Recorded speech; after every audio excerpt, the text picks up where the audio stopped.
Good morning, beloved.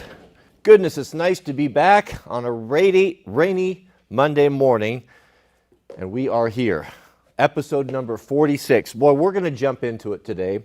I've had, this topic keeps coming up, and this is a topic that we're going to get into today that you may not be familiar with it, but it's actually on people's lips, which surprising me.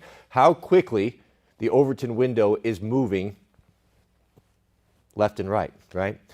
If you would have brought this topic up, even, let's say, post-COVID, 3-4 years ago, you would have been shouted down. No one would have heard you whatsoever. But now it is on people's lips. I guess the question is, why?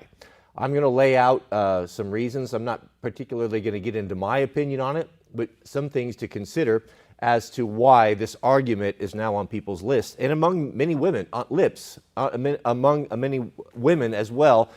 Should United States women, should U.S. women be allowed to vote in state primaries, federal elections, etc.? A couple things real quick though. We have some new mods. Mr. Overton, you can thank him, the overlord of the moderators, has brought to me a very select group of hand-picked pro-ho that will be stepping up and participating. So I made all of you guys active. I see some of our old monitors. I see some of the new ones here, but enjoy that. Don't abuse it. With great responsibility. I forgot. Obligation, whatever. After that, just a quick reminder, this Wednesday, we will be starting our 1 month of 24-hour fast. That'll be 4 days. That'll be Wednesdays. So prepare for that. Get your water up. Get your nutrition up on Tuesday. If you want to participate, we will be doing that together. This coming Wednesday is when we're going to kick that off. Also, one last thing. I'd like to ask pro prayers out to, we're just going to call them the Robertson family. It was brought to my attention. One of our own has recently lost 2 of their children, a preteen son and a 2-year-old, to no fault of their own. Just these things happen in life, and our heart goes out to them. So I don't want to get into their business, their details, but please pray for the Robertson family.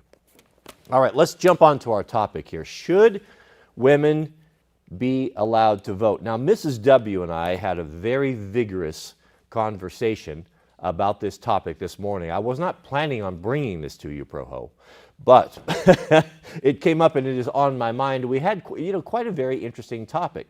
And I also learned a great deal about this as to how not to approach it in a way, or how not to approach it where you're never going to be able to come to any sort of agreement with anyone. And one of the arguments out there that I do not agree with is that women are too emotional. They're too emotional, and they are not logical enough, and they're not able to separate those two.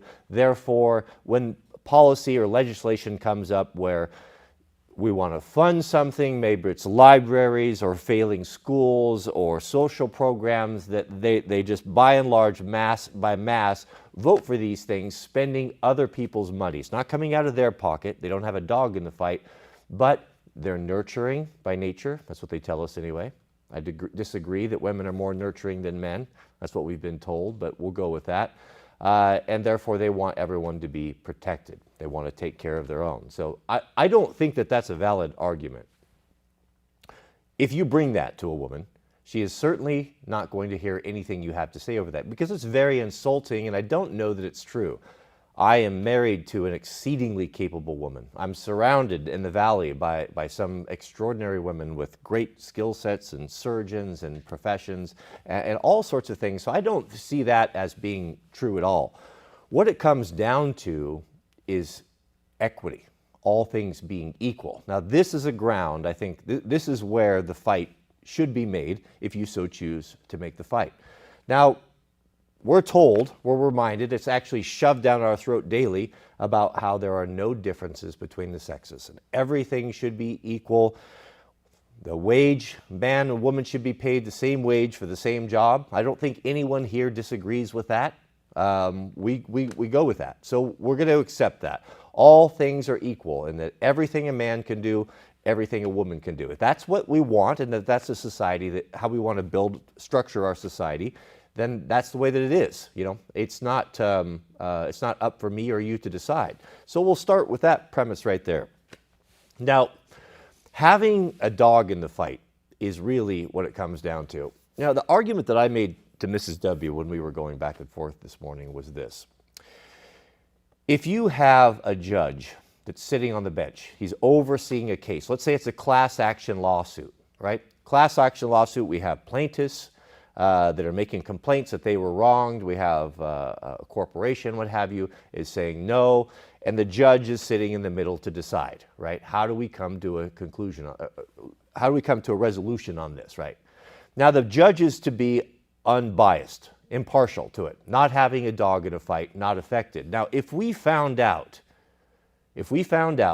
that the single largest shareholder of this company that would benefit from this class action lawsuit being thrown out, if that happened to be that judge, would that judge be allowed to sit and make judgment, sit and rule over this case? No, he would not. He would immediately be what they call it, recused, and someone else brought in. Because why?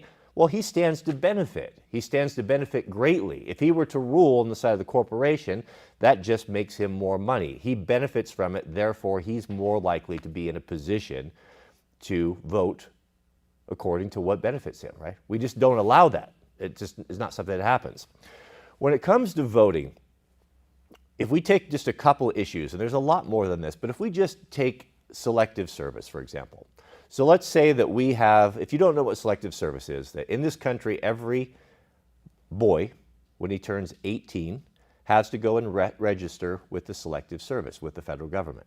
Now, this creates a database so that if and when there needs to come a time where conscription or the draft needs to be reinstated, they will pull from this pool of young men, correct? Now, something very interesting takes place with our daughters. They don't have to sign up for this. So they are not forced to sign up for selective service. They skate on that. So here we have a huge disparity between the male and the female. Now, if we go forward up into Congress, Senate, what have you, at the policy level, where men and women are voting, making decisions whether or not we go to war or not go to war. Let's just create a hypothetical situation.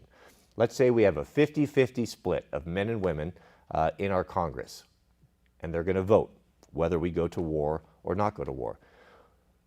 It's not the same, is it? Because the men that are voting whether we should go to war are going to be voting knowing that maybe themselves, maybe us and our sons and all men are going to be affected by this. By this decision that we make of going to war, we are essentially jeopardizing or putting at risk our sons. Therefore, to make this decision, if you have a teenage son, as a congressman, congressperson, senator, you're going to think very long and hard about this because your decision is going to personally affect you, your brothers, and possibly your family. You're going to make a very careful and well-considered decision. Is it fair, is what I'm asking you, Proho. Is it fair? I should always check. Am I broadcasting? After our start last week, I should probably check in with, okay, no stop signs here. Everything looks good. All right. Is it fair for the other half, let's say the women, to have a vote that carries the same weight, and this vote being, should we go and to put our sons in harm's way? Should they have an equal vote knowing that they are not affected by this? They could vote for it knowing that their daughters will not go to war, will not serve in combat, will not be conscripted. Do you see the problem? You have someone voting with an equal vote without a dog in the fight. You know, this is kind of what, if we're talking about equality, you know, let's not get into answering this question, attacking females because they're not smart enough or they're too emotional to vote. I don't think that's the case. I don't believe that at all. I think they're entirely capable of doing these jobs.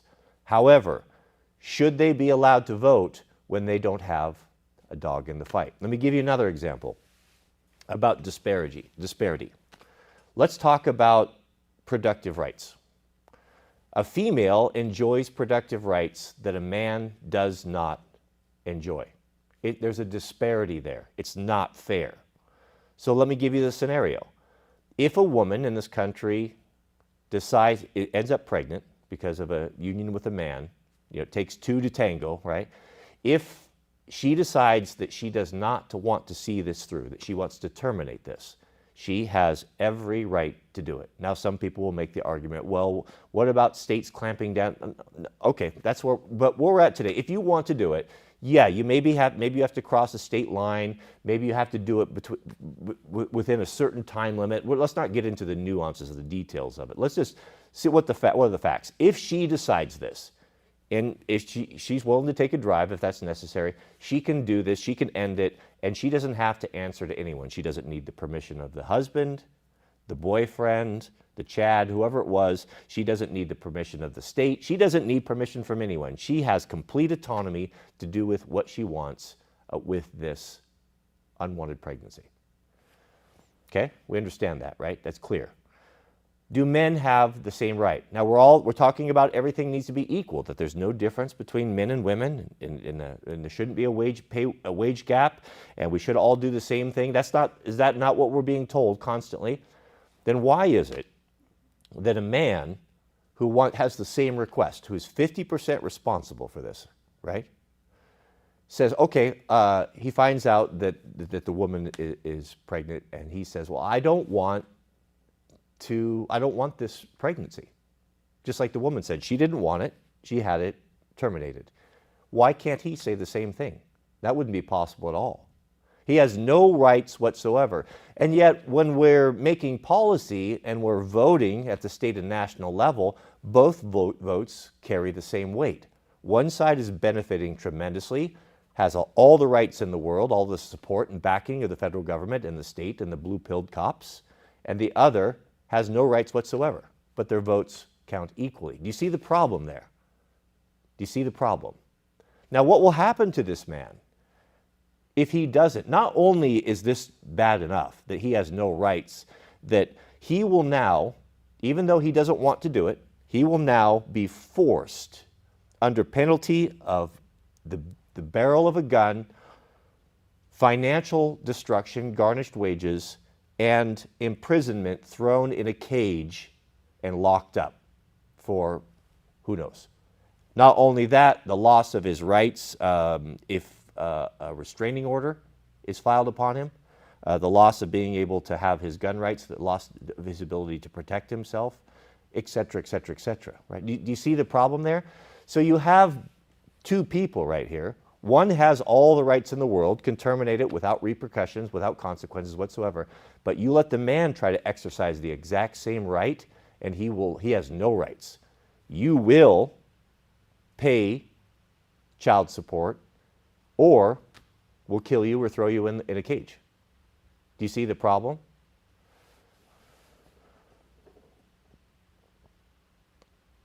Another analogy, and the final one here I'll make up, or we'll go to, is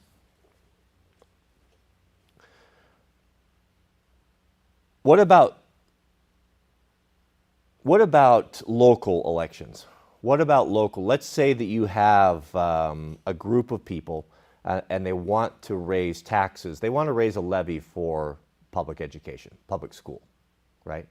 And what we see happening around here, and I don't know what the solution is to this, but this is a big problem. Right here is folks that have a dog in the fight, i.e. teachers union, teachers, administrators.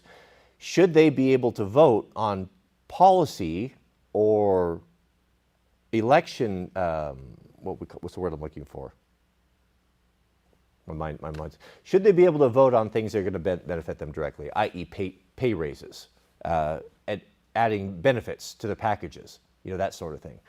So that's the problem. So we had a dinner party last night, and we had some folks over, and this topic kind of came up, and I started, the conversation turned to our YouTube channel. and they didn't know a lot about it. You know, they're our age, but they're just not plugged into this world. And they were asking about, oh, so what do you do? And I was kind of explaining it. And I said, well, you know, I used to do this in the past, but now, you know, we're doing more live streaming. And, oh, what's the live streaming about? And I sat there and I was blank for a minute, and I thought, how do I answer this? And then I just answered it honestly. I said, really, the majority of our audience here is we're mostly men, and it's covering men's issues. A lot of the issues that we cover have to do with dating. And they were just absolutely shocked and surprised, the females were. Like, are you serious? You know, what do you have to do? What do you have to offer young men about dating? I mean, you're not relevant. You have no idea what's going on there. And I basically laid out to them, you know, very quickly of what the problem is, of why men are not getting married. And this whole topic started because one of the women was complaining about that. Why do men not want to get married? And I tried to go in from the beginning and kind of explain that.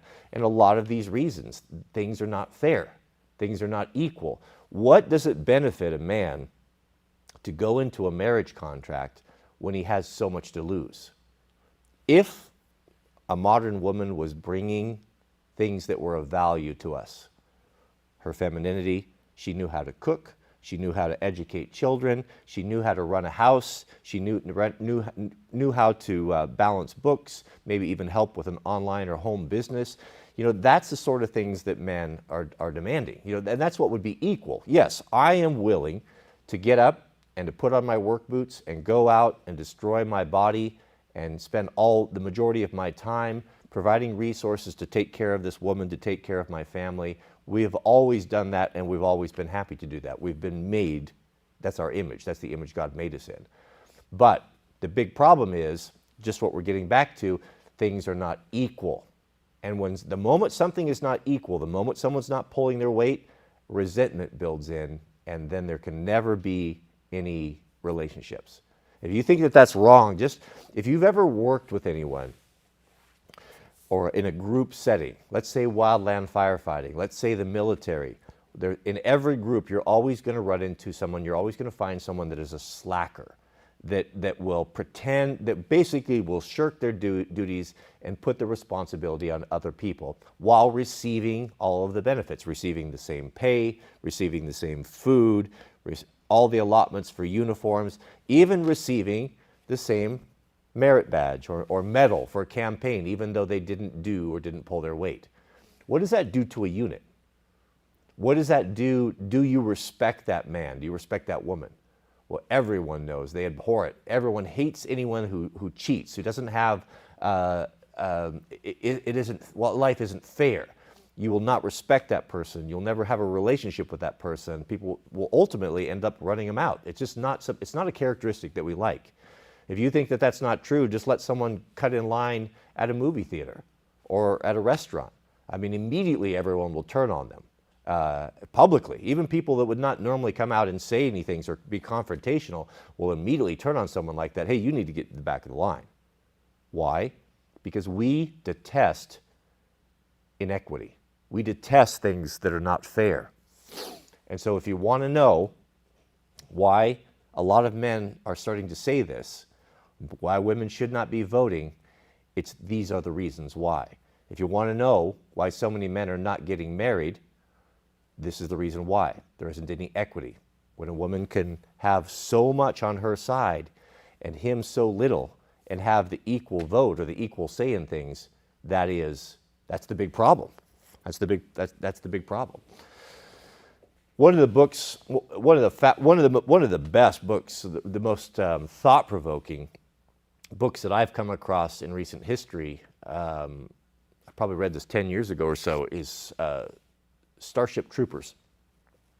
Now, when you hear Starship Troopers, you're going to think of the movie. You know, this is not anything to do with the movie. The movie was great and all, don't get me wrong, but the book is very different. The book is very intellectual and very insightful as to a different way of running a government and different way of running a society. And in this book, and I would highly recommend you put that up on your top 5 list. It's an excellent read and very thought-provoking. But the scenario that's painted for how government works in Starship Troopers is that there is a society very much like ours, maybe a little bit into the future, at or near what we have right here, a world, definitely a world economy. And what their rule is that if you want to have any say in the running of the country, running of the military, of making important policy decisions, i.e. voting, right? You have to enter into military service. You have to become a citizen.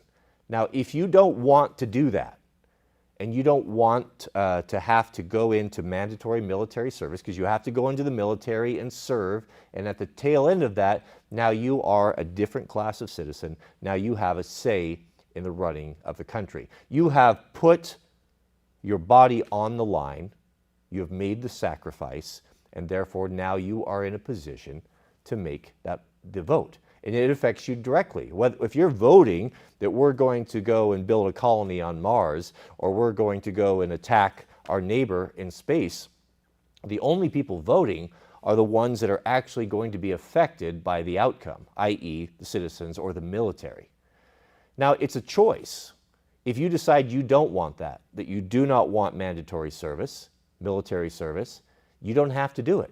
You can go and live your life. You can start a business. It's a two-tiered system. You can operate normally. You just are not going to be included in these conversations. You're not going to be included in these major policy decisions. It's a personal choice.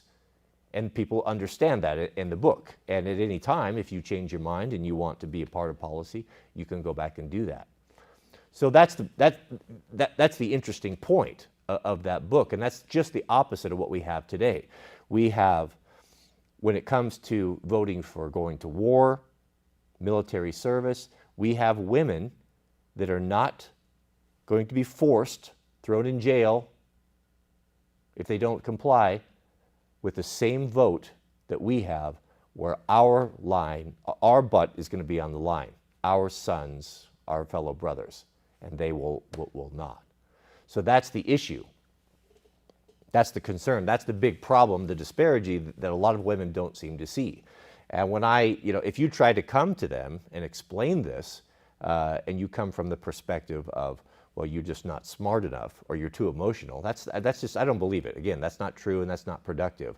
What is productive is you should not be able to vote if you are not affected by the policies that you're voting on.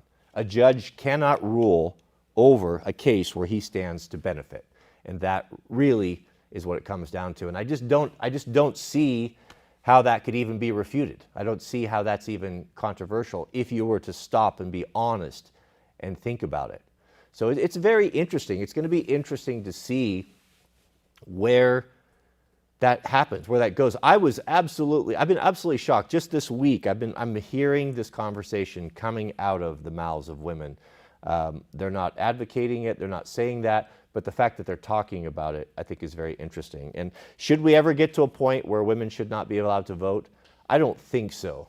But if they are going to vote, I think that that they need to be affected by the policy that they make, i.e. conscription. Now, do I want, one of the biggest problems is I get it. I jumped, when I brought this topic up, I mentioned in the shorts what we were going to do. Before I went live on this, I just scanned really quickly down the comments, and I saw the problem. And the problem comes from a lot of us men, especially men with daughters. We will say, we talk out of two sides of our mouth. If you have a daughter, of course we want her to have every single right, every possibility, every opportunity available in society. We don't want our daughters to be raised as second-class citizens, special advantages to our sons and disadvantages to our daughters. No man wants that. And the knee-jerk reaction that I saw in the comments was, well, of course women should be allowed to vote. If they're 18, then they should have every right whatsoever. But completely missing the point of the disparity that I'm speaking about. I don't know. What do you think, gentlemen? What do you think? Give me sevens in the comment if you think that this is a rational, line of argument, if you think that this seems reasonable to you, or is this completely crazy. I just don't see it as crazy. I'm not a crazy person. And how would I have it? If I was the king, if you made me king for a day, it would probably be something, a hybrid of the Starship Trooper situation, where you personally decide whether men or women, you know, you're going to go into combat as well. It's your choice, but you don't have to. I like that. Something like that is important. It is probably the way that would be most effective, it seems to me. Now, in the past, we've had something kind of like it, where, you know, and this shouldn't be the case anymore, where, you know, only men were allowed to own property. You know, we're always told about that, and only property owners were allowed to vote. Why? Well, because they're the ones that were really primarily, you know, paying the majority of the taxes, making, had a dog in the fight, et cetera, et cetera, et cetera. So I don't know. Just an interesting discussion. But something's got to change. I mean, I'll close with this. As I said to Mrs. W, I said, fine, this is a very emotional conversation.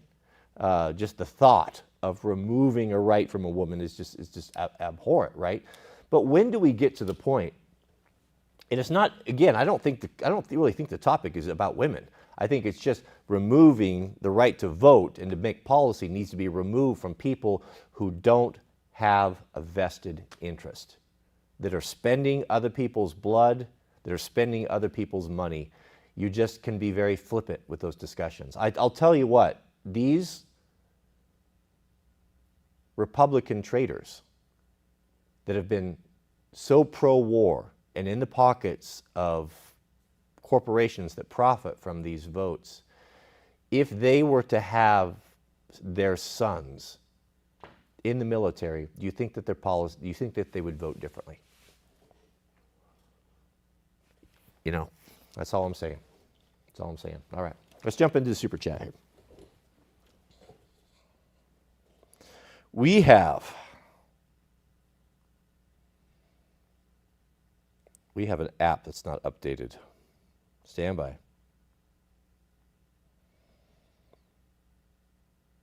Oh, we might not have moderators today. We're going to go back to the old way here. We want to grab a couple super chats here. So our first super chat is from, we have a new member. Let's not lose sight of that. Our brand newest member, Mr. K. We're just going to call him K. Yazid. Welcome, our newest member. Shout out to you. And we have a super chat from Plague S36. Sorry, guys. I usually have this on my phone here, and it's scrolling. I'm having all sorts of trouble. I think Overton may have left the window here today, or left the building. Plague writes, Hey, Southern man here. I wanted to say to you, you inspired me to become a wildland firefighter. Congratulations. Cool job. Ranger for Georgia Forestry Commission, and I just got the job. Keep up the good content. Yeah, man, that's very exciting. That's fantastic. I am glad. I mean, that really is very humbling that a man has taken my advice and that has altered his career path. Makes me be very careful about what I recommend in the future, but I think that that's great. I think that's great. As long as you understand the limitations and the problems that go into that, you know, you're essentially going to be working for the government, right? So as long as you're cool with that, and you know, more power to you. But it's good to see good men out there doing that. We have a super chat from our friend Carl Undergard, who writes, Article 1, Section 8, we are not supposed to have a standing army, and it is supposed to be the militia only who are to enforce the laws. Well, we're not supposed to have a lot of things, Carl. I mean, I agree with you 100% there. We're not supposed to have taxes. You know, that was something that was an emergency situation that was supposed to fall away. And did it fall away? No. It was the downfall. It was the downfall of everything. Yeah, but that's, you know, it's just not the way the system's set up. It's just too heavily stacked against us. There are people pushing back. There are people, you know, Free Men, there's an organization like that I've heard about. There are people that are taking their license plates off, that are making the argument that if I'm not engaging in commerce, literally reading the letter of the law, if I'm not engaging in commerce, then I'm not required to have a driver's license, insurance, registration, all that thing. And if you read the letter of the law, then yeah, that's absolutely true. But is that the hill you want to die on? Is that going to work out good for you? Even though you have the law on your side, when you go to traffic court, are they going to care? Do you want to become a martyr? Do you want to make that your whole life, where you're constantly an advocate for this and dealing with the court and dealing with, I don't know what the solution is. It's just what's right and what's wrong doesn't matter so much anymore. It's what happens. Am I in the super chat group? Oh goodness, Overton. My apologies. Overton's over there doing the hard work all along, and I'm in the wrong chat.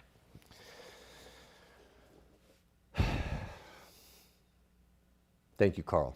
All right, we're on track. We have a new member, Mr. Robbie Johnson. He's been with us for 2 years. Mr. Robbie Johnson, good to see you here. Welcome.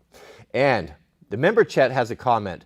The Great Lakes man says that he's been my fourth closest friend, and I married virtuous TC wives, TradCon wives. 4 out of the 5 from the Midwest. Remember, be yourself. A TradCon man or a TradCon woman will not be interested. Yeah. That's it, and that's true, and that's exactly what I have been telling you guys. The Great Lakes man, if you want a TradCon woman, and you don't want to go overseas, your Midwest are going to be the best. The best. We had Midwest women in the house last night, and Midwest women that came over for dinner guests. Midwest women always do a few things. They are typically very authentic. They are who they are, hardworking, loyal, and they always bring a hot dish. And that's not nothing, right? So shout out to the TradCon, the TradCon Midwest woman. But yeah, he's right. He's right in being authentic. You have to be very careful right now, gentlemen, because the number of TradCon grifters is absolutely exploding. If you're not plugged into the culture revolution, what's going on right now, and the dumpster fire that is the dating market, primarily because of online dating, there is a massive shift, a massive move, I think because of saturation of females trying to make a change, doing a 180 and represent themselves as traditional conservative women. We here, us Proho, we might need to create some sort of a checklist to ferret out these TradCon grifters, so that we can get down to who is authentically a traditional TradCon woman.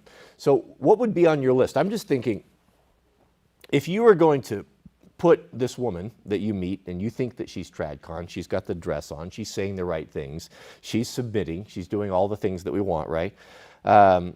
What would the questions be? What would the checklist be? Number 1, let me see your cookbook. Do you have a cookbook? Have you been collecting recipes? Do you have family recipes? TradCon woman was raised by TradCon mother and taught how to be a wife, how to be a mother, how to take care and run a house. These skills are going to be very, very important if you want to have traditional marriage, traditional family. Because just what it seems to me these days that women seem to think, especially the younger ones, seem to think that they don't need to bring anything to the relationship other than just them. They just show up and I'm fabulous, I'm beautiful, I'm a boss, a babe, and you take care of everything and I'm just here, I just exist. Well, that's not happening. And that's why marriages are plummeting.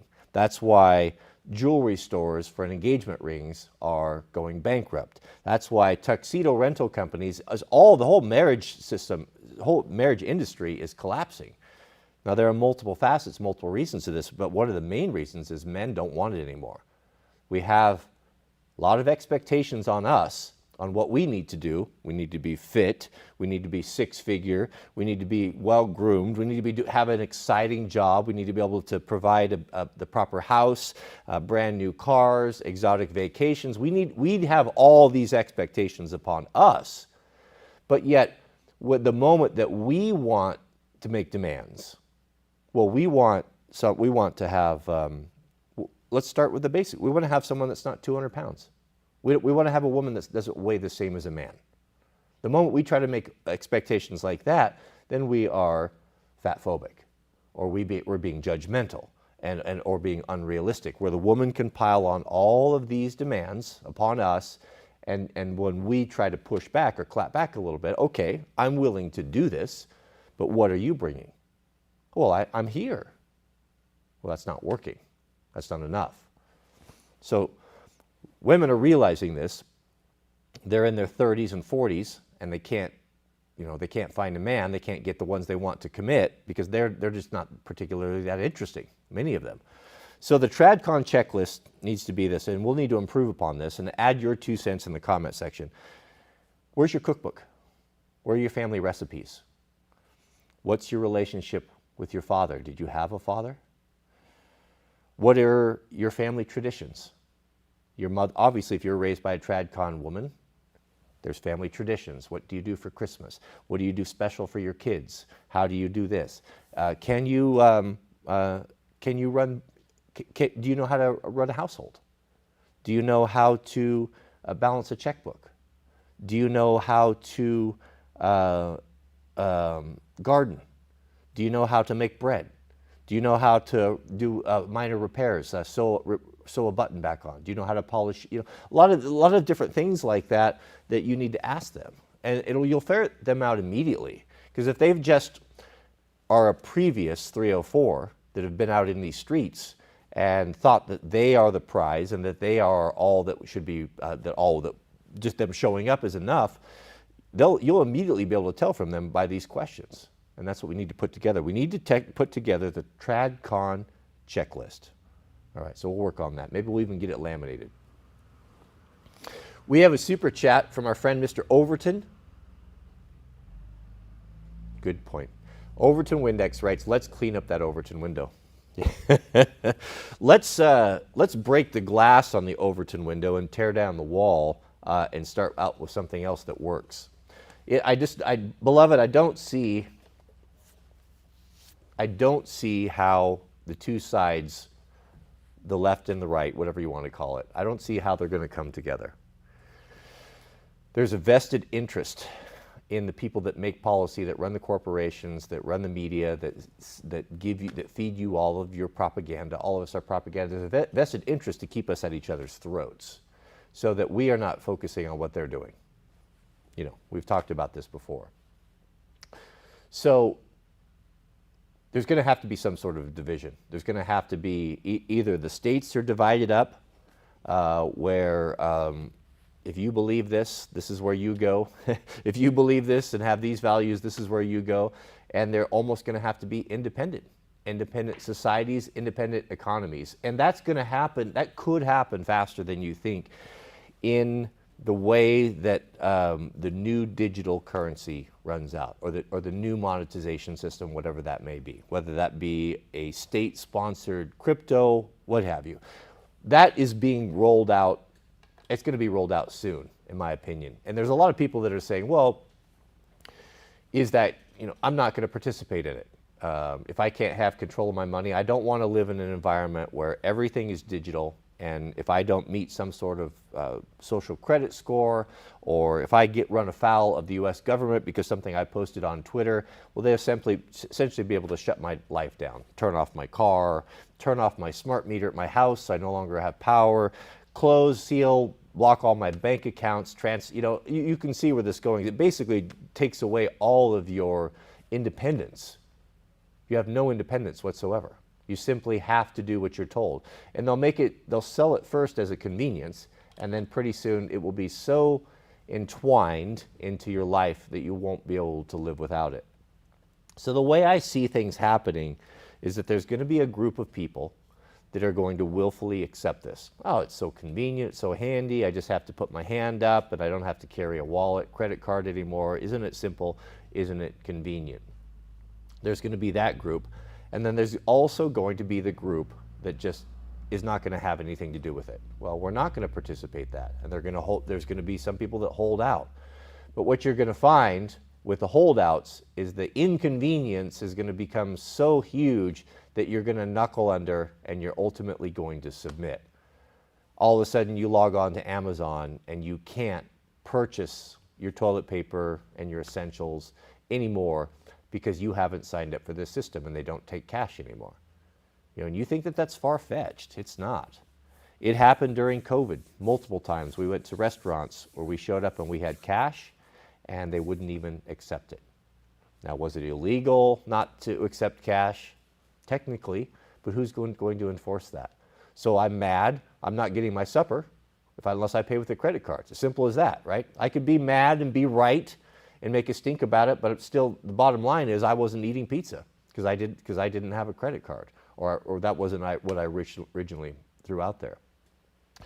So there'll be a whole bunch of dudes that are, go online and post and like, yeah, we're not doing this, we're not accepting this, and the mark or whatever you want to call it. We're going to just use our cash and we're going to get into a bartering economy, et cetera, et cetera. And that number will be pretty large at first, but then that will diminish as soon as the inconvenience comes about. You can't buy on Amazon. Oh, dang, man, okay, well, I'll go sign up for it. You can't buy for eBay. Oh, yeah, you can't rent a car. You can't buy airline tickets anymore. That's where it will go. It'll start with travel, and then it will move on to food, and pretty soon you will find yourself iced out unless you're willing to accept this form of payment. There will be a small group, probably 5-10%, that no matter what, will never accept this. And that's where a separate economy will start. Some sort of a form of barter will develop, a black market will develop, and essentially you'll have two economies operating in this country. You will have those who use the state-sponsored system and those that are not willing to, that are operating on the fringes, the margins. But my concern with that is there's going to be so many more on the side of the state than there will be on those that don't want to participate in that, want to have a barter economy, and I don't know they'd be able to stand up against them. And if there was some sort of another crisis or a pandemic where the blame for whatever the hardship or the difficulties that have fallen upon the people of this land, if that blame could be put upon the 10%, the 5% that are not complying, well, we know what will happen, right? We know how quickly people turned on us that were skeptical as to whether we should receive the jab, how vicious and vitriolic they were, and unapologetic even now. Even now, after what we know, and people are waking up to the truth, the apologies are not forthcoming from those who abused us and shamed us privately and publicly, and they won't be forthcoming. And instead, what I see is, well, what's being floated out there? Well, we all just, no one really knew, and I think this is a time for forgiveness and letting bygones be bygones, and that was unfortunate, but let's not dwell on that. Well, I want to dwell on that. I haven't forgotten. I haven't forgotten how I was locked into my house. I haven't forgotten how a couple years of my children's life was stolen from them, and their ability to go and to be with their friends. I don't forget the insults and the abuse publicly and privately, and the horrible things that people said. I won't forget the folks that tried to turn me in and get me in trouble and have my channel destroyed. I won't forget any of that. And I'm not about letting bygones be bygones until I get some apologies.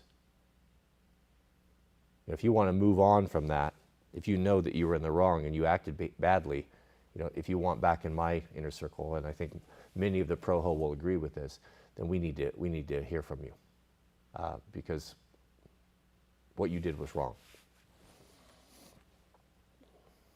We have a super chat from our friend Mr. Chris Hall, and 2-month member. Welcome, Chris. Chris writes, "Rate my Proho." Oh, this is interesting. I'm particularly well qualified to rate Proho. "Just traded in my SUV for a Tundra pickup with low miles." Now that is a very good trade-in. A Honda XR650L is on the way. I wish I had one on the way. Water plus food for 3 months. Huge dog and pew-pews. Now working on backup power. All thanks to you. There you have it, beloved, right there. Right there. Let's break this down. Chris is obviously, he knows what time it is here. He sold his SUV for a Tundra pickup. Why is that a good Proho move? Well, the SUV is not something that a guy can usually work out of. Why do you not see tradesmen using SUVs? Right. Thing speaks for itself. He's got himself in a position. His pickup gets him to destination, back and forth, the same as the SUV does, essentially, right? But with the added benefit of being a utility truck.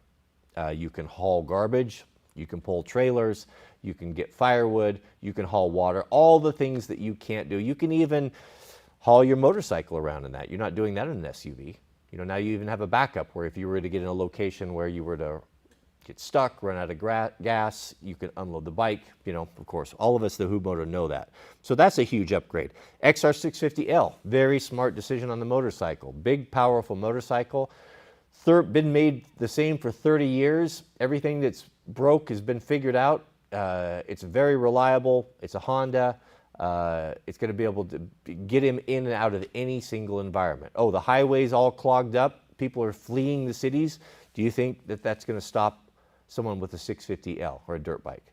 Not in your life. There's nothing that can stop a dirt bike. It can go around any gate, any road, any trail. It can split traffic, and it can do it on 70 miles per gallon, and it's not expensive to buy. And it's money in the bank, beloved. So if you're sitting on the fence thinking, oh man, I can't justify buying a 650, you know, a new Honda 650L, that's what, $7,000. A used one's going to cost you $5,000.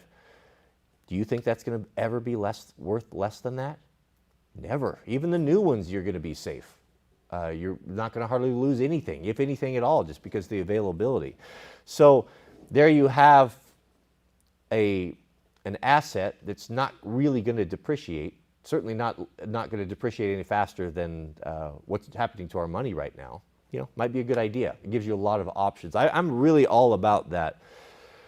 I think Proho should have a dirt bike, a street legal enduro dirt bike, and get out there and use it. I've been thinking a lot about this. You know, I'll expand on this. Yesterday, I just posted up a short this morning, but two of the war band members, my war band members and I, have embraced this as well, and we've decided to actively start training, for lack of a better word, meaning playing outside, calling it training, but really embracing the dirt bikes and the motorcycles, and it does so many things, beloved. I received an email that I'll probably open up tomorrow's live stream about, but it was I've read it 3 times now, and I want to think about this and cogitate on this for 24 hours before I respond to it. But it was very well written and very earnest message from a man, let's say 40 to 50 range, my age group, a Gen Xer.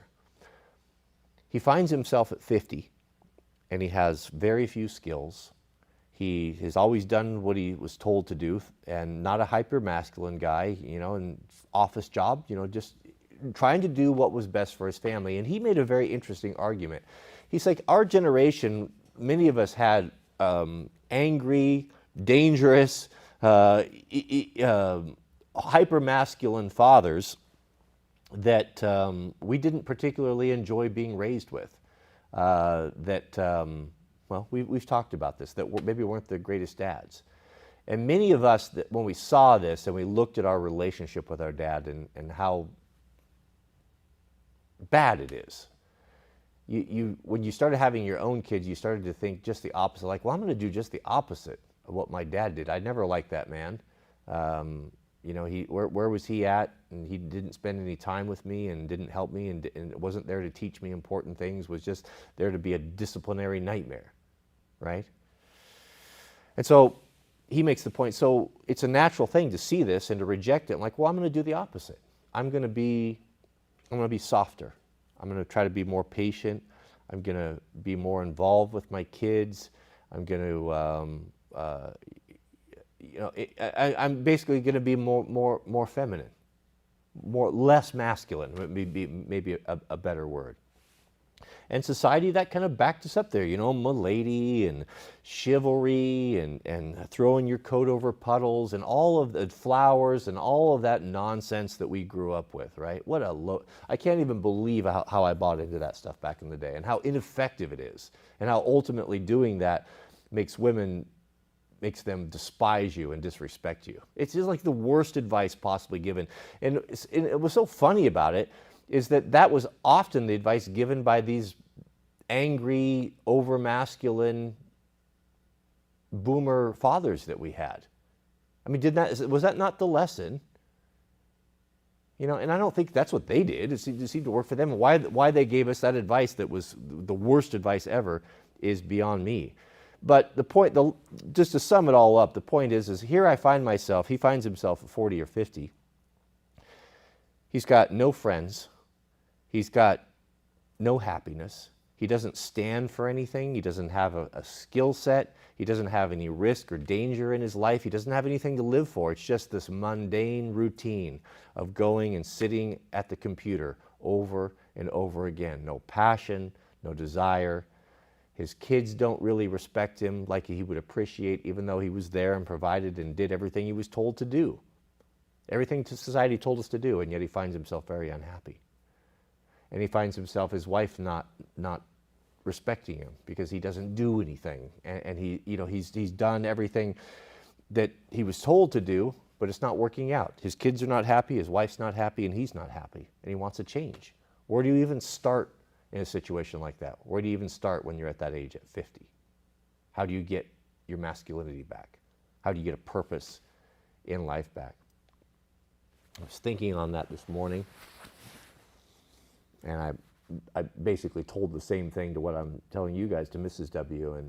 and about that and what she thought about it. And something came up yesterday. So I came in.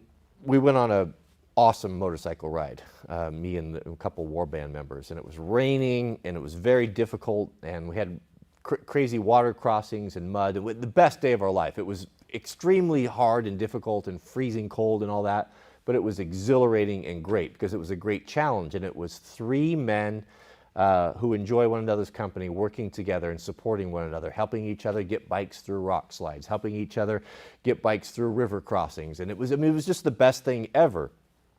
And when I came in, I'm just flush with all of this excitement and the cold and everything, and you know how you have great energy when you're like excited about something and you just had an epic day and you overcame difficulties with your friends and stuff. I walk in the door and I'm covered with mud and I've got all my moto stuff on and all my boots and gear and all of that. And Mrs. W takes a look at me, and you can just see she comes over and she's like, "Oh, I like this. I like my man." I'm not going to get into details, but this turns me on. I like this. I like to see a masculine man doing his own thing, whatever that may be, happy, excited about life, leading, having a purpose, having his own will, not making me his purpose or the children his purpose. That's what drives respect and admiration and attraction from our women to men. I'm not saying this to boast. I don't want this to come off as boastful. I'm just making an observation as I'm trying to work this out. I've been trying to answer this question in my mind. How does a man who has been completely domesticated at 50, even though he's done the right thing, I'm not getting down on anyone. It's just that's what we were trained to do. That's what we were told to do. And we only did what we thought to be best. But now we're starting to wake up and realize that that was not the best thing to do. How do How do we make that correction? And can that correction be made in this time of life, at an advanced age? And I think it can, and that's why I'm bringing up that point of Mrs. W. and just the excitement of seeing her man on a purpose, whatever that may be, keeps things fresh and is what they want. They want us to lead.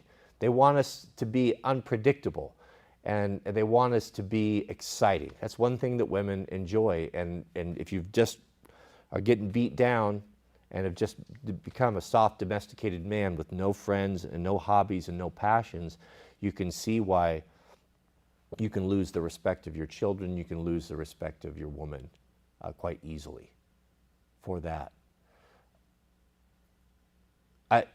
The conversation I had with Mrs. W, I said, this is very interesting. I asked her to explain that. So what was it about that? Why is that something you like?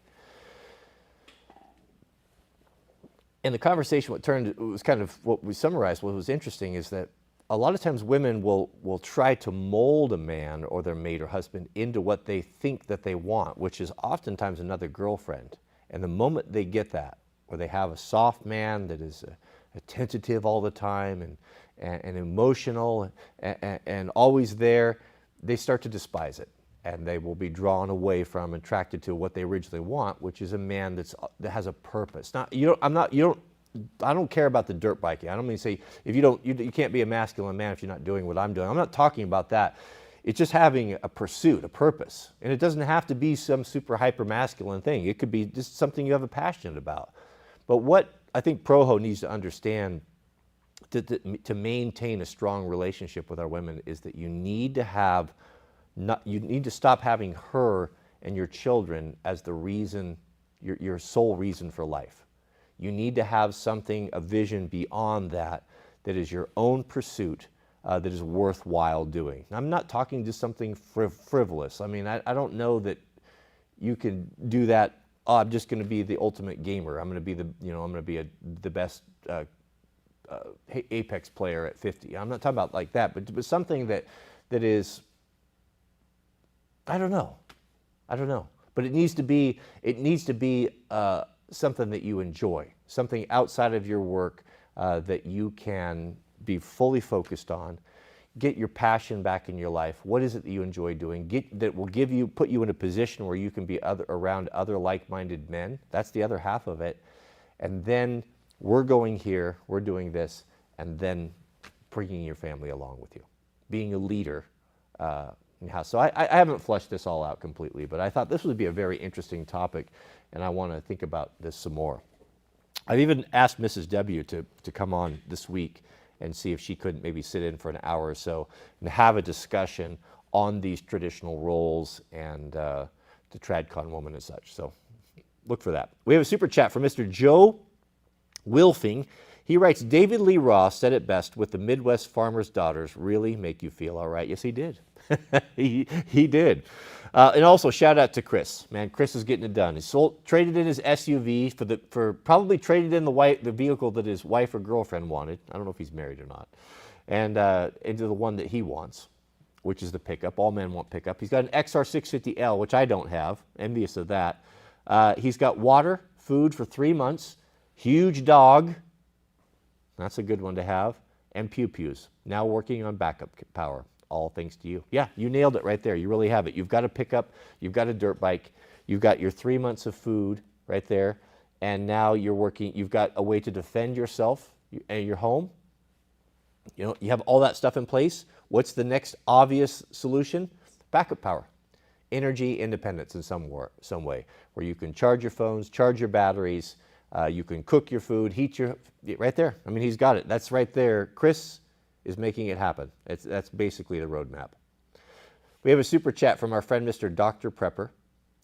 Welcome, Dr. Prepper, who writes, I had a woman raised by TradCon family, and look how that turned out for me. They were appalled by what she did, and now they are back to accepting her. I would be cautious of all modern women. Yeah, I know. I get you. And there are no guarantees. There are no guarantees, and there's the perfect example. But we have to focus on, gentlemen, there's going to be risk in this. And especially with the marriage. That's why so many people are going overseas for this, because it minimizes the risk. Again, if you walk outside, there's a 20% chance of an anvil falling on your head. Are you going to go out? Not going to go out as often. And if you do go out, are you going to go out protected? Are you going to structure your life and what you wear and how you move? Is it going to be all different to try to minimize this, to get this percentage down to a 1% or 0%, right? So that's what we're talking about here. West Coast women are crazy. East Coast women are crazy. Blanket statement, right?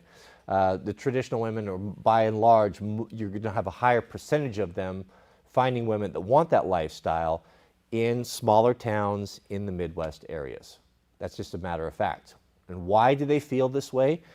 It's because their mothers raised them to be this way. There's a better chance that they grew up with a mother that had a cookbook, knew how to sew, knew how to submit, knew how to run a household, knew how to educate her children, etc., etc. It was modeled for her. That's the difference. Where the single mother epidemic, it was not modeled for her. She doesn't know. She's never seen, it's not hard to fit. You can't just always get down on these 304s. They say they don't need no man and they hate men and this and that. Well, they've never seen one. They've never had that role model. If they was raised by, like so many were, by their mother who's still dating.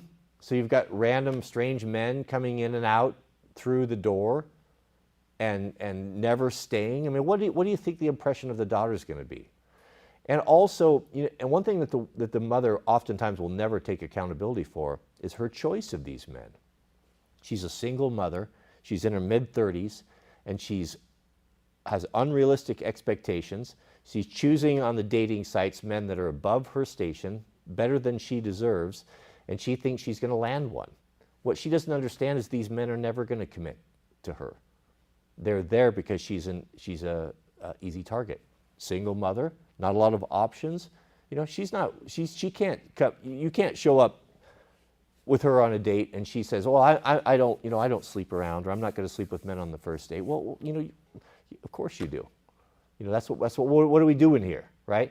And just because the guy that she thinks that she deserves comes over and runs through and doesn't commit to her, then now all men are bad. There'd be a lot of guys that have offered to commit to a woman like that all through high school. How long has she been dating? 25 years, and still it's the man's fault. And so what is she modeling to her daughter? What is the daughter supposed to think of men? Of course they're no good. Of course they're unreliable. Of course they're unfaithful, because of the trash that her mother is selecting over and over and over again. That's why, beloved, I tell you, the importance of the relationship between a potential mate and her father is critical. It's critical for that very reason. So, yes, as Dr. Prepper said, he did everything right, and something happened. Who knows what? I don't know all the details. There's always going to be outliers. There's always going to be exceptions to this. What I'm trying to explain to you here is that give yourself the best chance possible. And that's going to be with someone overseas that's been raised by a mother and a father who knows how to cook, clean, submit, take care of her man, traditional roles. And a few in this country, but less and less. Just be careful, beloved. You need to be aware of these things. I'm not telling you what to do.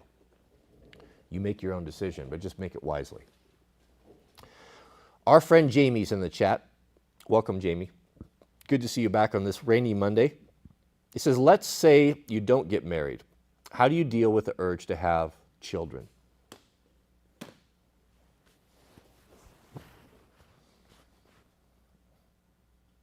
I see that a lot here. This area is a bit of a bubble. A lot of highly educated professional people, a lot of really well-educated people here, a lot of women with good educations that that instead of marrying young, focused on their career.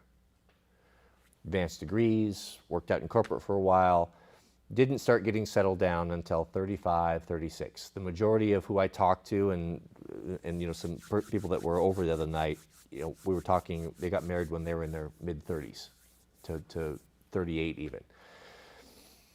The opportunity is lost.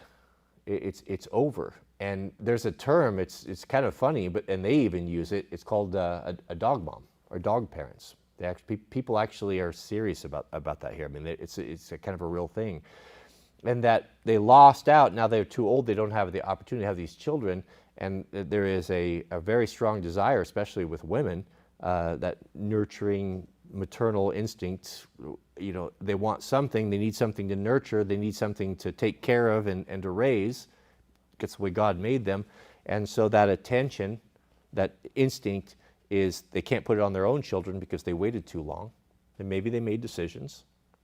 But a lot of these decisions that were made in the 20s and 30s, I think, are regrets, great regrets now, especially when they're facing the prospect of from 40 to 80 or even 90. It's 50 years alone.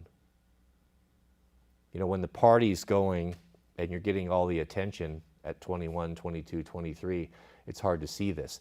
When you would have had the best opportunity to pick a most suitable mate and to start your family properly, so that you could have a rich, fulfilling life with children and grandchildren and family and everything that goes along from that. All of that has been wasted in college degrees that don't matter, in corporate jobs that they don't work at, that don't matter anymore, and now sitting at 38, 40, barren and no chance of having a family. There we have it. There's where the Karens.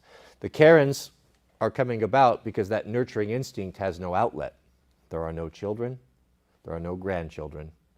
And so the mothering and all of that and the anger and bitterness that's mixed into it is turned on society. And I want to speak to the manager. It's not hard to figure out.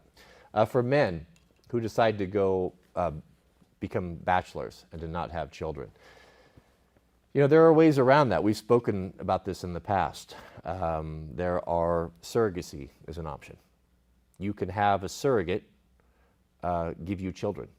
You could go overseas if you've made your wealth and are well established, and take and support a wife overseas. Maybe you travel back and forth.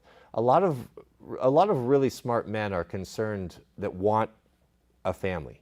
They want to have children, they want to carry on their legacy, but they're concerned that this is going to be weaponized against them. If they were to marry or impregnate a Western woman, that she can at any time completely blow it all up and put him on the hook for paying for it. They're unwilling to take that risk. There's just too much at stake. Another option would be to marry someone overseas and to keep her over there. You'll most likely have to support her family, but compared to what a Western woman would cost you in a McMansion with a new BMW every other year, this would be a small price to pay in comparison. And then you travel back and forth. Maybe you spend 50% of your time over there, but you don't bring her back to the States, so that she's not infected by Western feminism. I don't know. So surrogacy is a possibility. Adoption is a possibility. It's going to be more difficult for you as a man. They're most unlikely to give you, if you go through outside of private, if you go through the foster care system. I mean, if you were to identify as a woman, you'd have a better chance, or if you were to take on a gay lover, you'd have a better chance. But as a single man, that's probably not an option for you. So surrogacy, I think, if that is the thing you want, and more than anything, that really is the only safe option, 100%. And you can choose to keep a family and the mother overseas. You could roll the dice and bring her over here. Or you could have a surrogate that's not involved. You raise the children yourself and you just pay for in-house help. Most people can work from home now, so you're going to be there. It actually makes it quite easy, not easy, but it's definitely more doable than it was a few years ago, where you can have someone come in. I mean, you can hire for a fraction of the cost it would take to maintain some of these Western women. You could have a cook, maybe even someone coming in and doing meal plans where she comes in and does meal plans for the whole week and you basically just putting stuff in the oven. You can have someone come in and take care of the books. You can have someone come in and do the cleaning twice a week for a fraction of the cost of what many men find it would require maintaining a Western white woman. So, I mean, there are options there. You just have to look at it logically, Jamie. If you're unwilling to go out to take that risk of having a 50% chance or 60% chance of having your head cut off from a divorce, and then saddled with an angry, resentful woman that is going to poison your children against you and force you to pay child support and alimony for 20 years. If you're unwilling to take that risk, then you know what you need to do. The only option is what I laid out. So you have to decide, is this what I want? Yes, then this is what I'm going to do to make that happen. And it may be you need to get your income up. It may be, okay, this is going to cost me this. It's going to take this long. This is the process. At least you know what you have to do. Once you know what's involved in it, what are the steps, then you can make a decision whether or not you want to do this. So just be practical and realistic about it. You got to put away, we have to put away all of the romance and the fairy tale, the Disney stuff.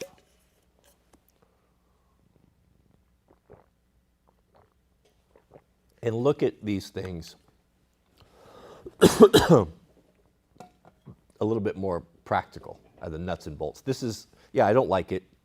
It would be perfect to meet my soulmate who is beautiful and perfect body and a great mother and a great, it's nice to this idea, but it's not realistic. It's never been that way in the past. And it's really not that way for most people. There may be a few once in a while, but I doubt it.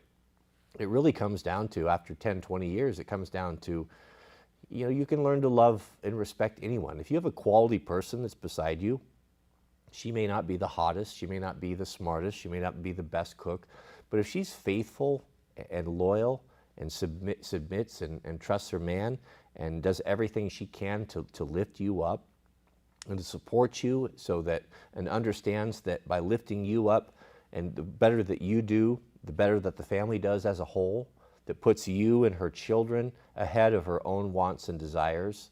What more can you ask for than that?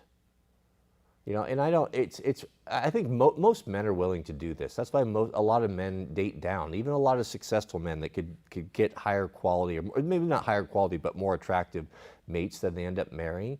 They oftentimes will go down a couple notches for the very reason that they just don't want to have to deal with it. They don't want to deal with a woman that always has an eye out to the street.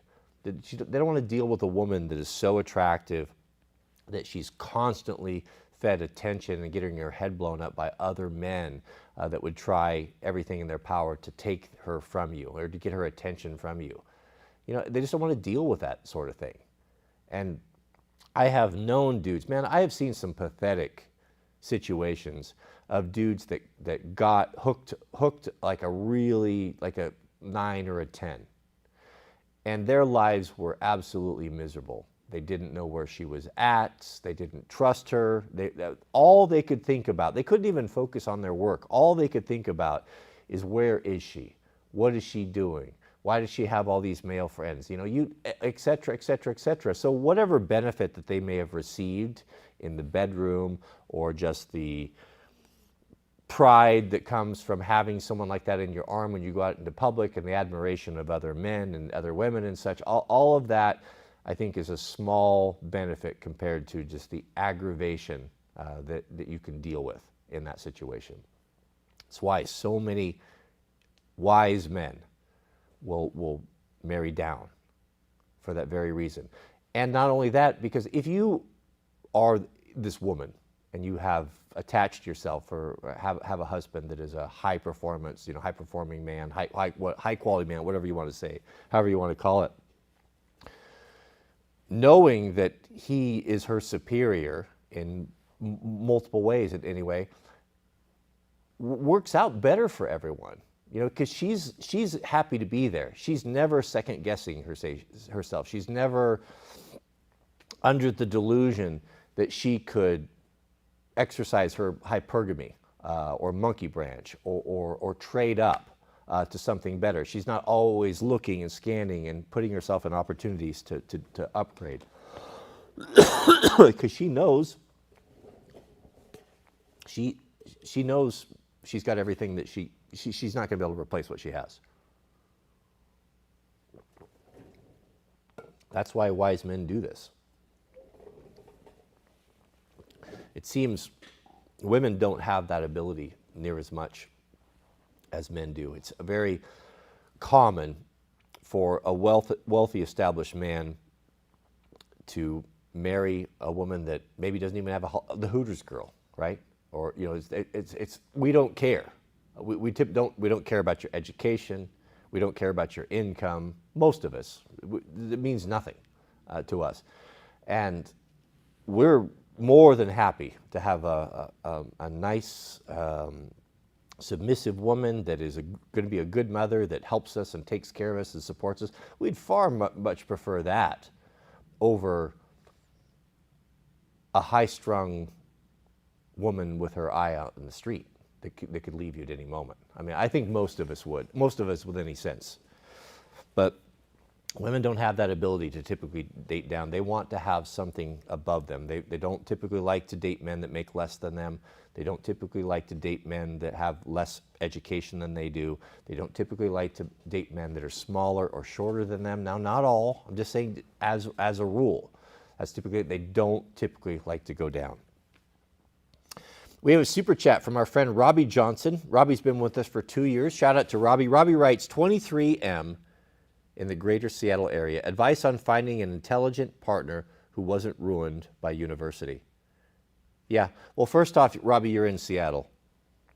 And you're not going to find, it's going to be very difficult. It's going to be very difficult. University, a woman with a university degree, I think needs to probably be on the red flag list. Well, man, we'll have to think about that one. Right up there with not having a father in the household.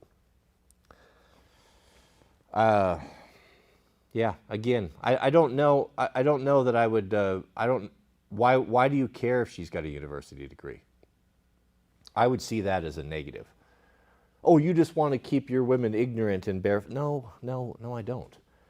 I don't want to have a mate that I have to compete with. I don't want a woman that has. I mean, how many partners has she had in university? Did she embrace her hoe phase? Did it happen? Does it always happen? Not always, but is it more likely to happen? Absolutely. So do you want to compete with all of these athletes and everything? Do you want to, when you're looking at this woman, trying to figure out or intimate with her, how many men has she been with? Those are all things that come into play. Not to mention what's been put in her head from feminists and leftist professors, etc. I mean, it's a disaster. It's a disaster. So I don't know. That would not be a plus to me. Given the choice of no degree over a degree, I'd probably take no degree. Maybe that's because I don't have one. So I'm not really in a position to say. I don't have one, not because I couldn't get one. I don't have one because I didn't feel like I needed one. This idea, this notion that if you went to school and got a bachelor's, master's, PhD, that makes you smart, that's nonsense. That's nonsense.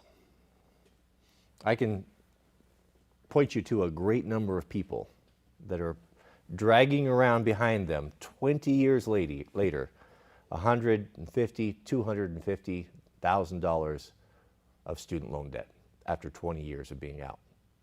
If they're so smart, then why they do that? I don't have that. We have a super chat from Mr. Carl G. Shout out to Carl. Welcome. Good to see you here. And Rundown Plague 25. Welcome. Thank you for your generosity. Sure appreciate that. Mr. Yuda Cabrera We have a super chat from him as well. Thank you for your generosity. And Joe C. Joe C is one of our OGs. Joe C, the OG, has been with us for 3 years. Thank you for, that's very generous of you. Awesome. Thank you, brother. Joe writes, good luck finding a woman who is willing to be a TC wife on the dating apps, or TradCon wife. You're not going to find them on the dating apps. You're not going to find them on the dating apps. He goes on to say, it's far better to meet them through your friends and family who you know and trust. When you find a woman that aligns with your values, commit. Yeah, the referral. Yeah, the personal testimony, the referral, that's always been the best case. Because you know the family. Know the family, know that she's, what her father's like, know what her relationship is with that. I cannot emphasize the importance of that. So I'm going to make a prediction in the future. You think it's bad now, the dating scene and trying to find some quality women? Do you know what moves policy and moves legislation quicker than anything in Congress? Is when women get upset about something, or women want to change, and they start marching and they start putting pressure on their men and pressure in Congress. That's when change happens. And what I fear, what we're talking about here, is each day, each year goes by, the marriage rate is going to plummet more and more and more. And more every day, men and boys are waking up to what we're talking about here. Waking up to how unfair things are for men in this current dating environment, and they're checking out. They're either doing one of two things. They're smashing and dashing, and they're unwilling to commit, or they're simply just walking away saying it's not worth it. I'm going to pursue my own interests. I don't want all of this. I don't need it. I don't care. I don't care. It would be nice if our women could wake up and look at this and like, this is a problem. What's causing this, and what do we need to do to fix this? And if they would look internally and say, okay, maybe I'm 50% responsible. Let's meet in the middle and let's come up with a solution, because this isn't working for us. It's not working for you. This is just terrible. If they were to do this, just to meet in the middle and hear what's going on, hear what men are saying and what they're talking about, and to take that in internally and do something about it, we could move forward relatively quickly, probably in a generation. But they won't do that. They will not take accountability. Accountability for these feminist women is like kryptonite. They cope and they make excuses, and ultimately everything gets blamed on masculinity, toxic masculinity. Where did all the good men go? But they take no responsibility whatsoever. None. And so what I fear is going to happen is that legislation is going to be changed so that they can force you to do whatever they want. More, you're going to see, and you're already seeing, there are women now that are receiving alimony from men, and even child support from men that are not the father and they were never married, but because they cohabitated for a certain amount of time. There are actually cities in this country where if you were to move in with a single mother, she would have claims upon you, and you would have obligations enforced by the state to raise these children that weren't yours if you met these certain criteria that some men don't even know about. They go into this blindly. And then they're on the hook to raise another man's children, and mandated if they don't, it'll be enforced at the barrel of a gun. That's happening right now.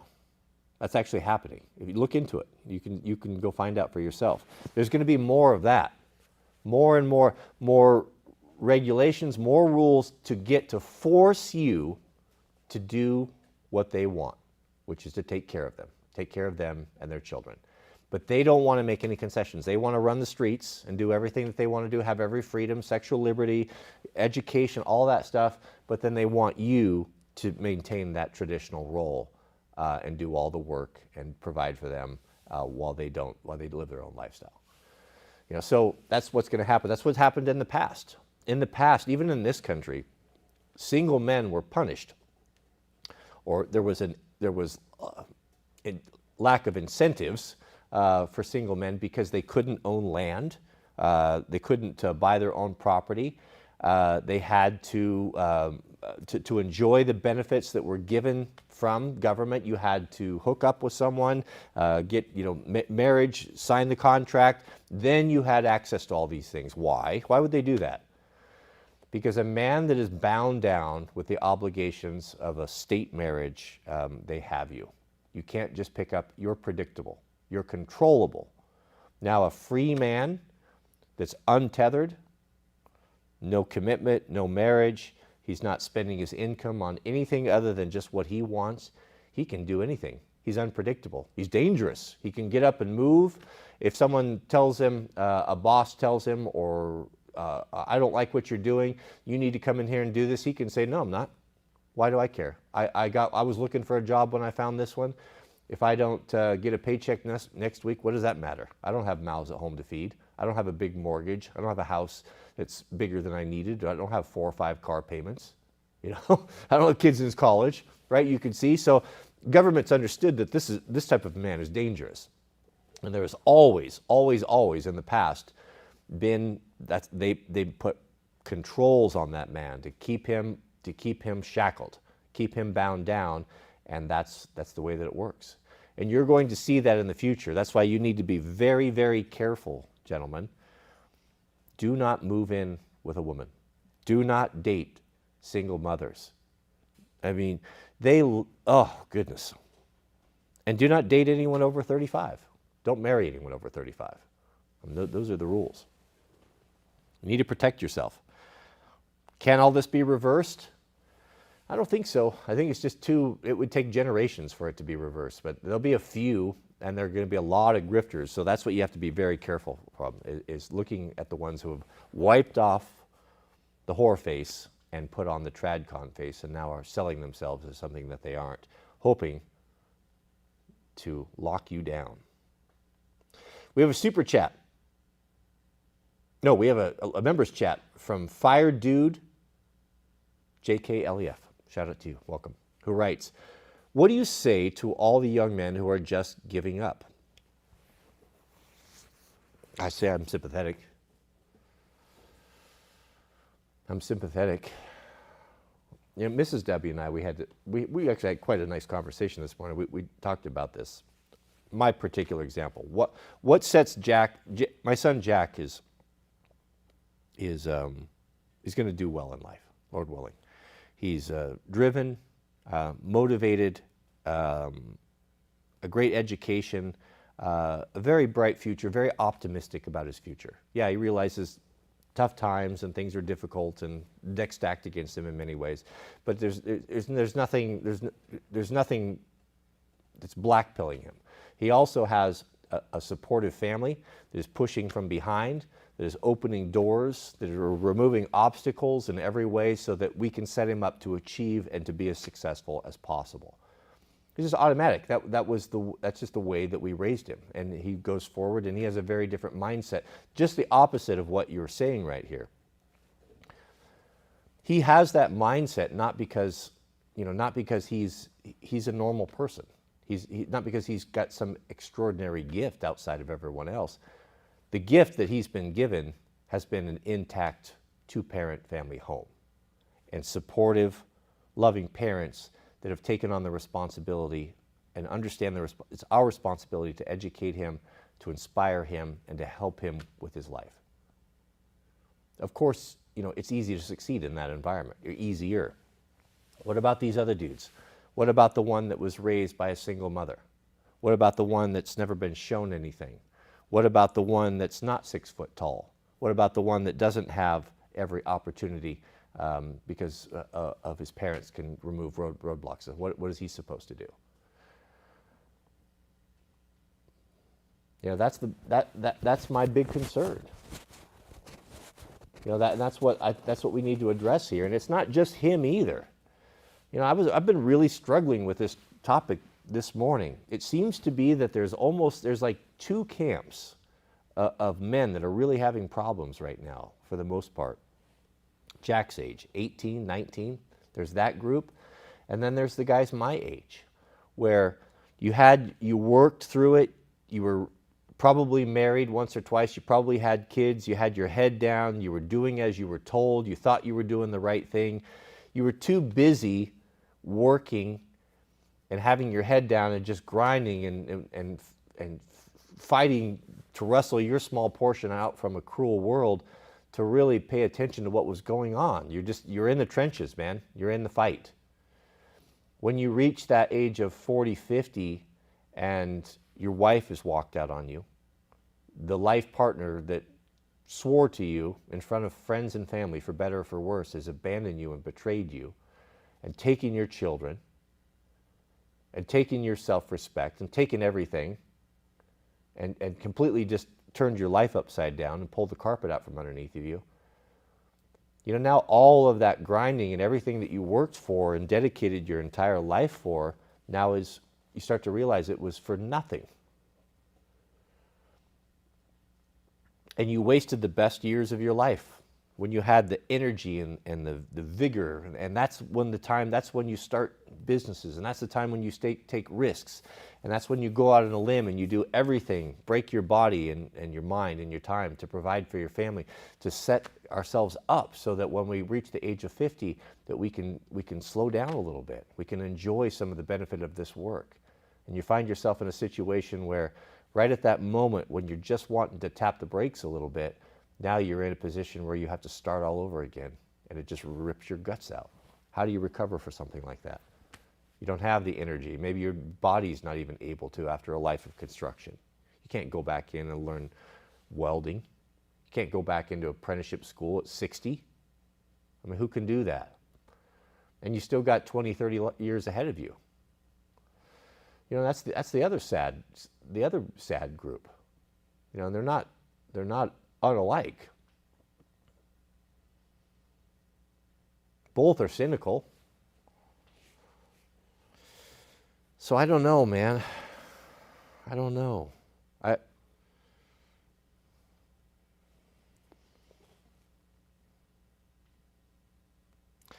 was thinking just off the top of my head, yesterday was a great day. I had more fun and slept better and a more positive outlook on life than I have in some time. And what was it that caused that? What's the common denominator? It was being in a group there were three of us, of three men that have similar things, friends, that have similar things in common. We have everything in the world to talk about. The conversation can go from what's our favorite firearms to motorcycles to axes, cutting fire, whatever. There's never nothing to talk about.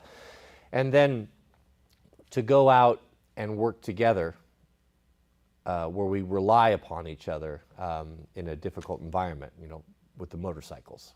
As I said, crossing the stream and mud, and one of the riders is brand new, and teaching him how to use the clutch, and you know, and we've got helmets that have we're all talking to each other, and it was really incredible, just how much enjoyment comes from something like that, of having a purpose and working together to go do something, and overcoming adversity and difficulty. It makes you realize, like when I came in the house, the reason why Mrs. W was so attracted to me was I was so full of life energy. We had just done great things, right? Only us will know, but we challenged ourselves. We overcame fear. We overcame mechanical problems. We overcame difficulty. We're able to have a fellow brother that is learning and growing, and we're sharing knowledge. Iron is sharpening iron. We have the camaraderie. And it was amazing. And when I came in the house, and when she saw me, the reason why she found that so attractive, because you have a man that is living, who's excited about life. He's enthusiastic. He's just, it doesn't matter what he's done, but he's just done something. He's done something. And that man on a mission that's happy and excited about life is very attractive to people. And not only women, but it's also attractive. That enthusiasm also brings attraction to other men. You go look at the comments on the video of there's nothing there, just a couple cell phone shots of, but just kind of give a little flavor of what was going on that ride. How many men commenting, I wish I had someone like that to go with, or I would be there in a moment if you invited me. I would love to be able to do something like that. Yeah, I think that this sadness and this depression and this black pill feelings that we're suffering from, this lack of hope, or what's the point of going on, it is. I think maybe we've got what our priorities and what's important. I think we've got it in the wrong place. I think we're trying to find happiness, or thinking that we're going to find happiness if we can find happiness in another person or another woman, and that's just the opposite of what happens. It will destroy that relationship. I think when you look at it, you have to ask yourself, one of the most dangerous things that can happen to the powers that be, and what they fear the most, is men getting together, and when men get together, things happen. Things get done. Houses get built, buildings get built, governments get overthrown, etc. And it doesn't take that many. And that's the most dangerous things to the powers that be, are masculine men who don't care and are free to do and to make decisions that you can't bind down, and you can't keep locked up with a mortgage or multiple car payments or a marriage certificate. And if you look at that, like they do, as that being the threat, you can start to see why they've separated us. Why is it no longer, are you as a man no longer able to have a private club where you can go and drink beer with your friends, or go play cards, or go do this and that without women wanting to interject themselves into it, or just straight up illegal? Like if you tried to go open a men's only gym, do you think that the state would allow you to do that? No, so we have to meet in private. We have to meet secretly. But I really think that a lot of our problems, if you're suffering from just negativity, depression, lack of purpose in life, we're simple, beloved. Most of us men, we don't have to be inventing the next penicillin. We simply need to be able to get our motorcycle up that slippery, slimy slope. And if we were able to do that with a couple of friends and help each other to accommodate this, would that not be enough? Would that be not enough for us? Or something, and then you have that, something as simple as that, this builds and this changes the way you think, and it changes your life, because then all week long, as you're in the trenches doing a job you don't want, what's on your mind? Man, I can't wait to get back out there with my buddies and go do that again, or do a bigger hill, or go on a further ride, or overcome more obstacles. I mean, it really is as simple as that. And this, I've been trying to think of a solution. Like is it do we meet here online? The thing I keep hearing is I can't find like-minded people. I'm preparedness minded. I realize that no man is an island. And I try to share this with coworkers or friends, and they think I'm crazy. They don't even know what a water filter is. How can I have friends with people like that? Now you can't. There's too much division there. I think the motorcycle thing, I know I keep banging on about it, and this is my particular hobby horse, but it is a perfect avenue for all these things. It just accomplishes so much. It gives you the ability to get out of the house and to experience true freedom, even if you just run down to the store. It also gives you the ability to have a really good vehicle that is going to help you in lots of difficult situations in the future. It's also going to put you in contact with other men, and it's going to help you greatly to establish friendships if you're struggling with that. If you've never owned a motorcycle, and there's certain different types and such, and guys are drawn to different things, but if you show up someplace at a group ride and let's say you have a Husky 300, there's going to be other dudes there with Husky 300s as well, or KTMs. And that's immediately right there, you've already got a bond. You both have an interest that you can talk about. It dispenses all of the awkwardness and the self-consciousness that, maybe you want to go up and introduce yourself. Maybe you want to kindle or try to start a friendship with someone. But men are not very good at that. You know, oh, I don't want him to think I'm gay, or I don't want to seem too eager, or, you know, he probably doesn't, he's probably not into what I'm into. Automatically, all those are gone. And you can walk up, and I do it all the time. If I see a dude on a one wheel, if I see a dude that's got a cool enduro dirt bike, man, I will go out of my way to go over there and introduce myself. Hey, man, that is an awesome looking bike. Oh, I see you got the disc brake protector there. Oh, I see you upgraded. You've got custom suspension. Oh, I like that tire. You know, you see where I'm going with this? Immediately he'll start responding, and you'll be able to talk there for hours and hours. Give him your phone, man. That's what I do. I'm like, hey, I have a group of guys. We like to ride up here. Do you live in the? Yeah, I live in the area. Yeah, put your number in here, and when I do the group text, then you'll get the notification. We're going to meet here.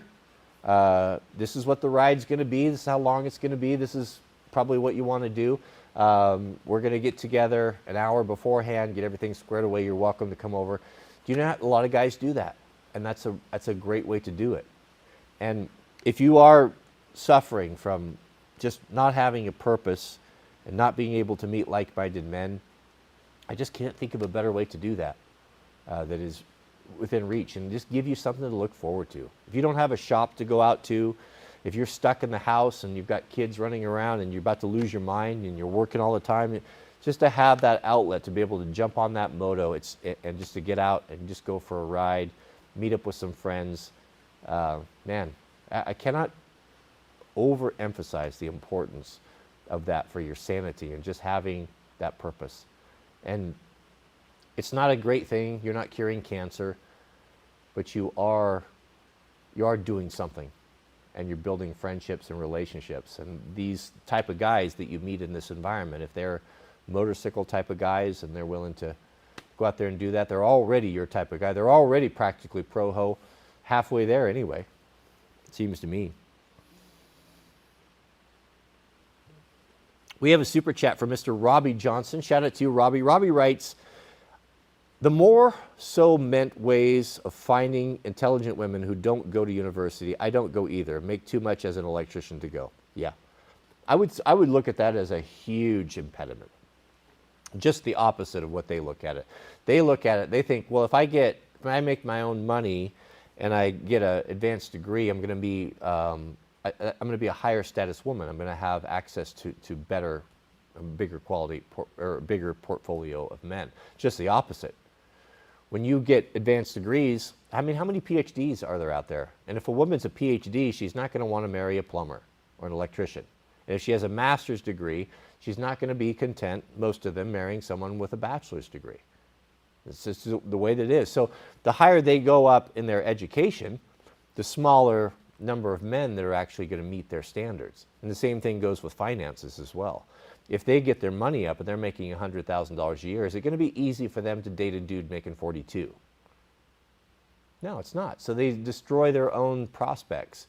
The more they carry this on, the further they go with these education, advanced degrees, their job, career, the smaller number of men that they have to choose from. I would look at that as a woman that makes a lot of money and advanced degrees. I would be very leery of that. That's going to give you problems. Not always, but sometimes. Yeah, Robbie Johnson. Yeah. Oh, when electricians, when they start pulling in mid six figures or low six figure incomes, women will see you very differently. We have a super chat from Rick Bossio. Very generous of you. Thank you, Rick. I sure appreciate that. Rick writes, hello, Wranglerstar and chat, long-time subscriber here. How can we get females to see the paradigm shift that has occurred in the past 5 to 10 years due to wokeness and not just being sexist for having different options?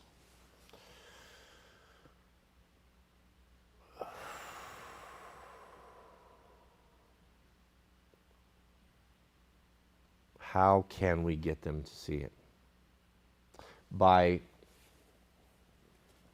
It's really up to us. The power is in our hands. Why are girls on OnlyFans? Why? Why are they posting pictures degrading themselves on this website? There's millions of them doing it. Why are they doing this? Would they be doing it if there was no one there to watch it? Who's watching it? You're watching it. You're watching it, that's why they're doing it. Now, I know why you're watching it. You're watching it because men are lonely. Because 80% of the men, or 70% of the men now, are finding out that these women have unrealistic expectations, and even just to get like a pig, a 2, they think they're 10s now. That's not even, men are even willing to go down that far, but even their heads are gassed up and unwilling to see what's going on. So men turn, you have a need, you have a desire, you turn to either prostitution, pornography, OnlyFans, whatever. I get it. I'm not blaming anyone. I'm not judging you. Let's look at it. Why does that industry exist? It exists because we support it.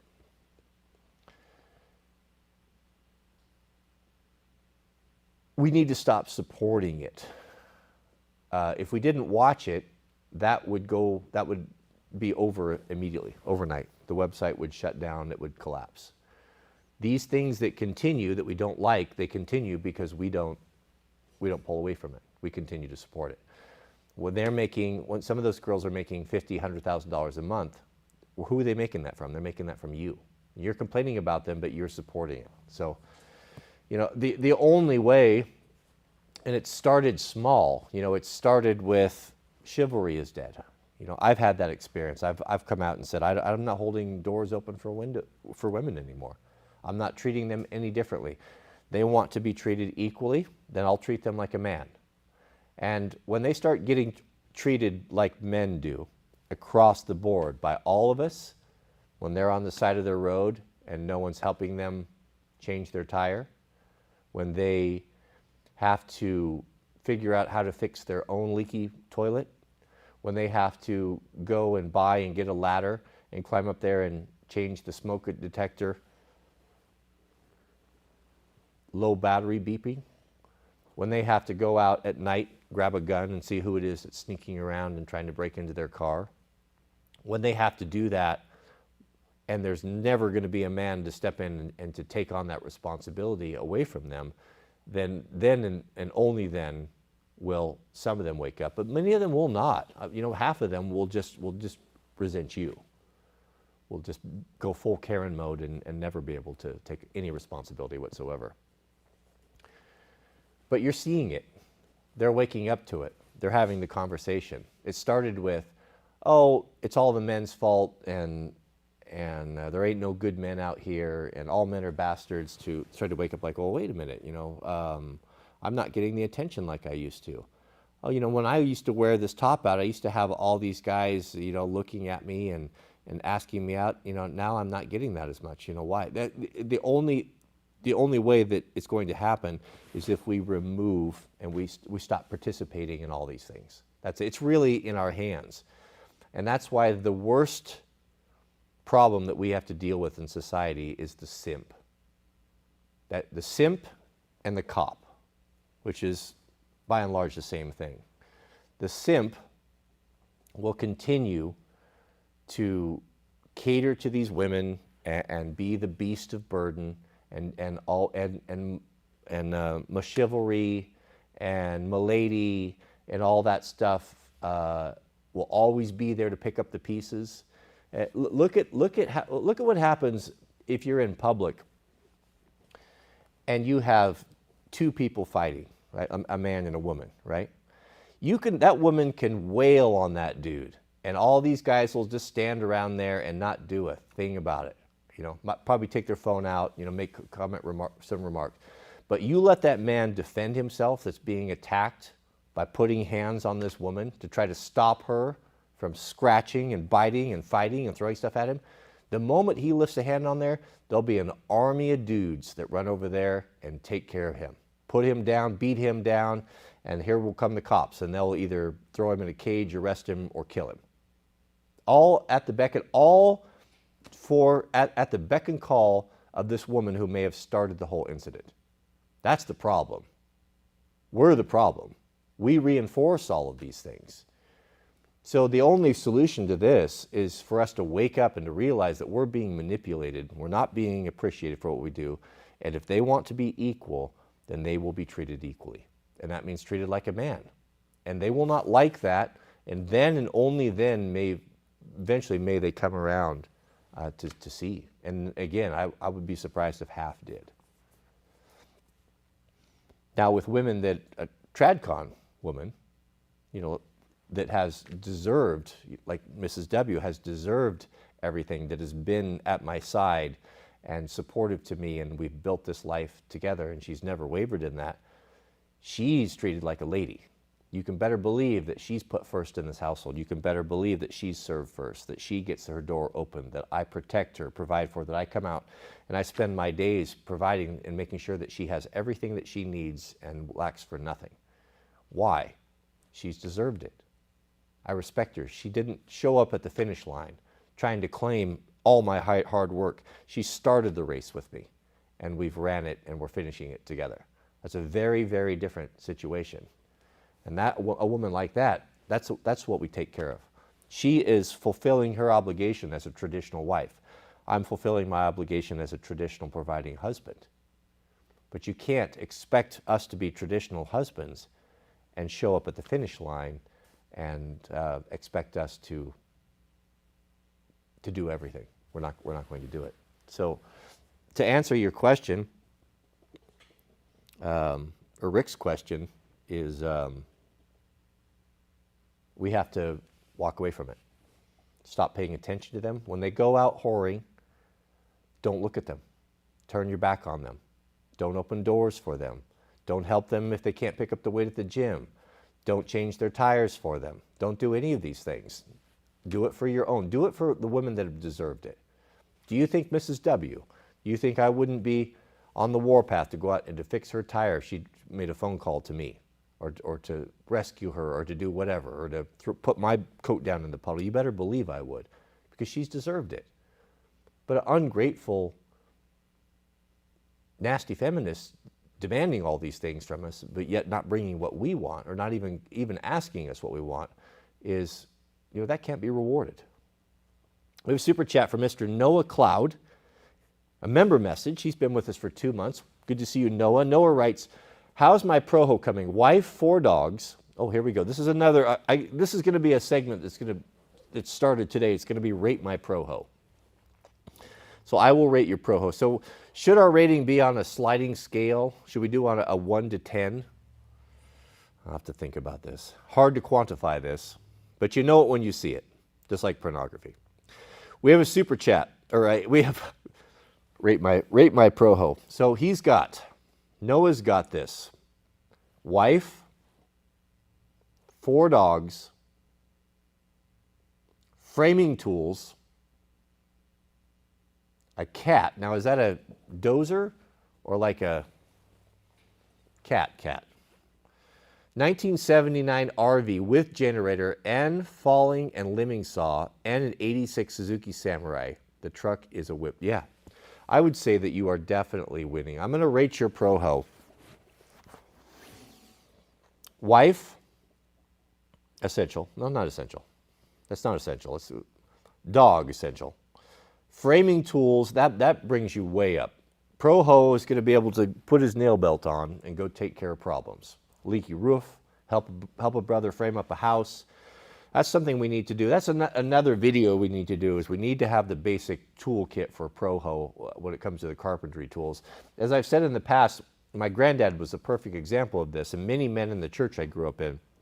Granddad was not a carpenter. He was a mechanic.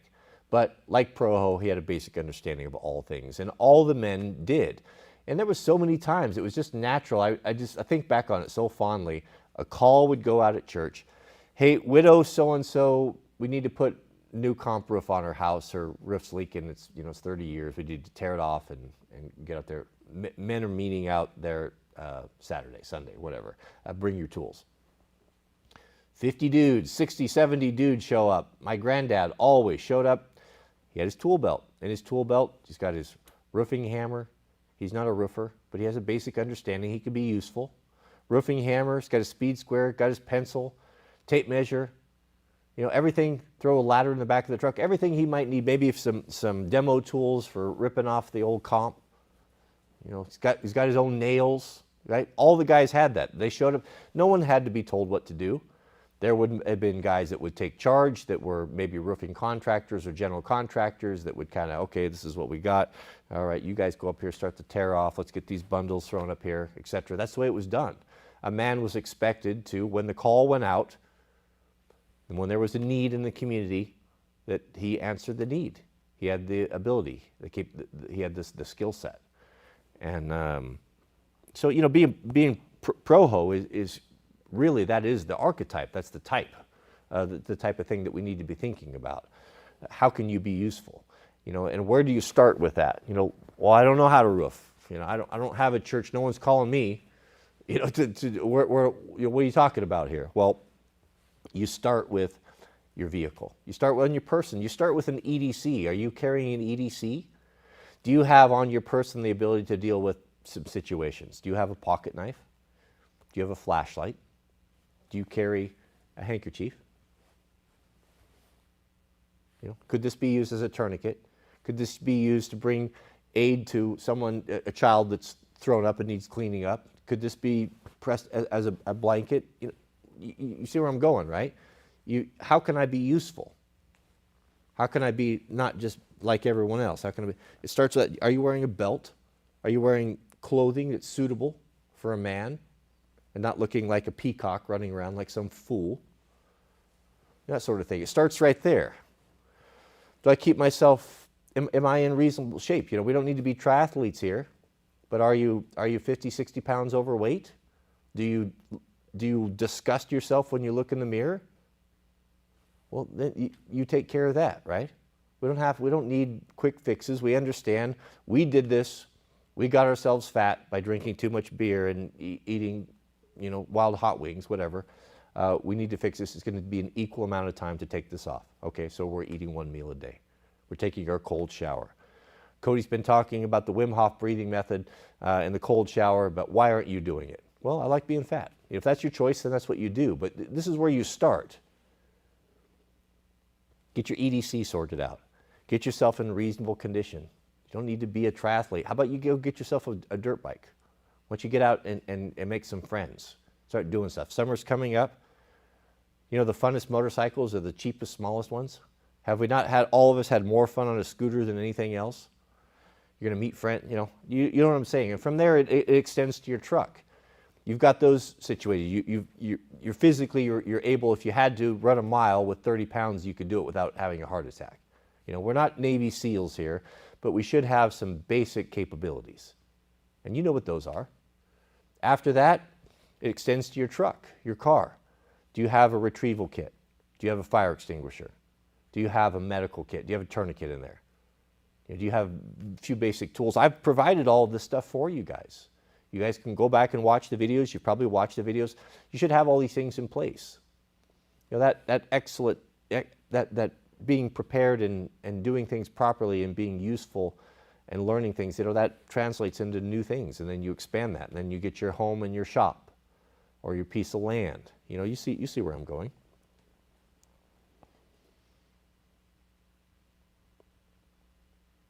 If you can't be handsome, you might as well be handy, right? Isn't that what they say? But I would say, I would rate, to finish up here, I'll rate to Noah Cloud, to rate your Proho, I would give this. I'm going to start issuing numbers.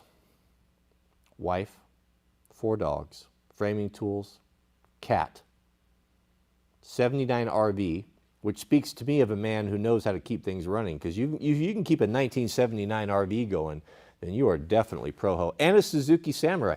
This 86 Suzuki Samurai is one of the most capable off-road vehicles in the world. It's almost like, it's not far from a motorcycle because it's so small. It's so small. good fuel economy. If it's got locking differentials and a little bit of lift on it, super capable off-road. I've seen them do incredible things in Moab. I would have to say, I don't care if it's a whip, that's just all the better. I would say that this would give, I would put you on a 7.5. A 7.5, we're going to start with that. You may think that that's a little bit low, but that's only because I don't know if your cat takes diesel or cat food. That would bump you up. That could bump you up to the next level. If indeed your cat does take diesel fuel and not cat food, then we'll go ahead and make that an 8.5. 8.5 Pro-Ho rating for Noah Cloud. There you go. Excellent. Excellent. All right, beloved. Goodness. Thank you for hanging out with me. We have the fast coming up this Wednesday. So do prepare yourself for that mentally. I'm also kicking around the idea of building on what we're talking about. Where do I start? I'm wondering if this would be something of interest to the members. If I kind of lay out for you a daily video. Now I might just do it once for the week. So it would be one video that would last for the whole week, and then at week 2, we would make the next installment of it, of a basic fitness program. Now this would be starting at, I'm not the fittest guy in the world. This would be suitable, I think, where most dudes, even if you've neglected yourself, could get in and participate with. And if you can't meet the benchmark, there will be benchmarks. They're not going to be difficult. This is not going to require any outlay of money. It's not going to require any equipment, anything like that. I'll keep it all, just be able to use what you have at home and do this at home, where we could do the 10-week fitness program. Now this is going to start with the cold shower, and I'll do it with you. I'll do the whole thing. I'll go back and start over. Start with the cold shower. I'll record the Wim Hof breathing session so that you'll have that available. You can watch it with me while I'm doing it, or you can watch it once and repeat this for the 7 days. When the 7 days is up, if you feel confident, strong enough, you're able to do what we're doing, and it's very simple. It's a 3-minute cold shower. It's maybe 15 or 20 minutes of the Wim Hof breathing exercise, and then no more than 10 minutes or so of just some stretching and calisthenics that we'll build on from there. 7's in the chat. Honestly, I'm not going to do this if you guys don't want to do this, but 7's in the chat if that's something that you would like to get yourself, that would help motivate you to get kick-started. That's something that's attainable. You don't have to be embarrassed to go out in the gym. I get it, man. I've after COVID, I was ashamed to even see my wife to see me. I let myself get in such a state. But you can get out of that. And I'm really concerned about the mental state of so many men, about depression with the young men, depression with the guys my age that are trying to figure out what's going on. But that has helped me immensely. Something to look forward to, and having some accountability. I could do one video. We'll do the shower. We're going to do the breathing exercise. I'll teach you how to do that, and then you can do it on your own, and then go into the calisthenics. And if you can't complete the calisthenics, and they will not be that difficult, then you simply would repeat the process. Repeat the process and do week 1 over again until you could meet that benchmark, and then you'll easily be able to go into week 2, and that will be those would be building blocks. And I'll tell you, gentlemen, at the end of 10 weeks, you're going to be amazed what you're capable of doing. Now, I got into 6 weeks before I had my surgery, and I was huge milestones, things that I'd never been able to do, levels of flexibility and strength, hold my breath for 7 minutes. Could you believe that you could learn to do that? I wonder if that wouldn't be a good thing to do for all of us. And again, it would be realistic. Let me see 7. 7's if you'd participate in that. This would be for members. Turn it on, follow along.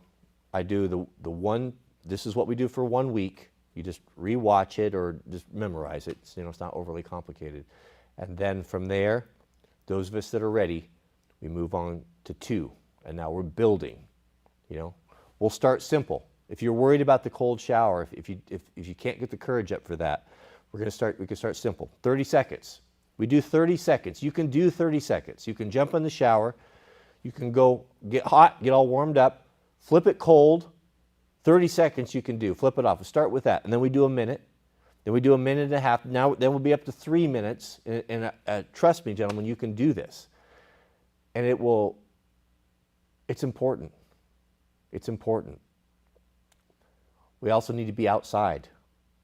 I think being outside with your hands and the feet in the dirt,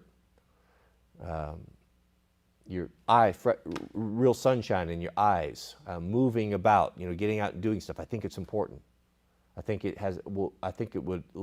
Many of us that have suffered with the black pill and depression and why am I doing this? Why am I getting up? It will change. That can change. That can change. Yeah. Because, gentlemen, you know what? We have to remember, I'll close with this, that we have been told, we were raised that our only value is as a utility, as a vessel to create resources for other people at the expense of our own wants and passions and desires. A few men have been able to break out of that matrix and truly live extraordinary lives. And tell me the truth. Is it not the truth that when we look upon these men that have broke out of the paradigm, who have decided to buy a sailing ship or a sailboat or to go race the Baja 1000, or oftentimes when we look at these men, and where they're at in life comparative, we think, oh, he's wasted his life on doing all these things and he doesn't have a mortgage and he doesn't have a brand new truck and all of that. But do we not secretly wish that we would have done that? Do we not admire that man, or do we admire the man that just goes and puts in the daily grind, and hopefully if he's got enough time, he might be able to drink some beer and grill a steak on Saturday and no more ambitions than that? I want us to know and to realize that we are much more than just that, much more than a utility. What men are able to achieve and to accomplish is extraordinary. Think of the great things that men have been able to build and to do and to create. It's incredible. And you're part of that brotherhood. You're 50%. There's only half of the people that are men. We have this incredible ability to take great risks and to do to do extraordinary things. We're not cut out to be domesticated and put in front of a computer. Computers are a reality. I get that. We have to work in them, but they don't have to define us. Yes, that's what we do. We do what we have to do so we can do what we want to do. And what we want to do is to be shoulder to shoulder with other men, trying to working together to achieve something that we enjoy, overcome something. That's what we really want to do. We want friendship. We want brotherhood. And that's what we don't have. And there's a reason why we don't have it, because there's an adversary that doesn't want you to have this. And that's why we need to have it. So, I wish everyone could come over. I wish I could take you on the experience that we had yesterday. It's not possible.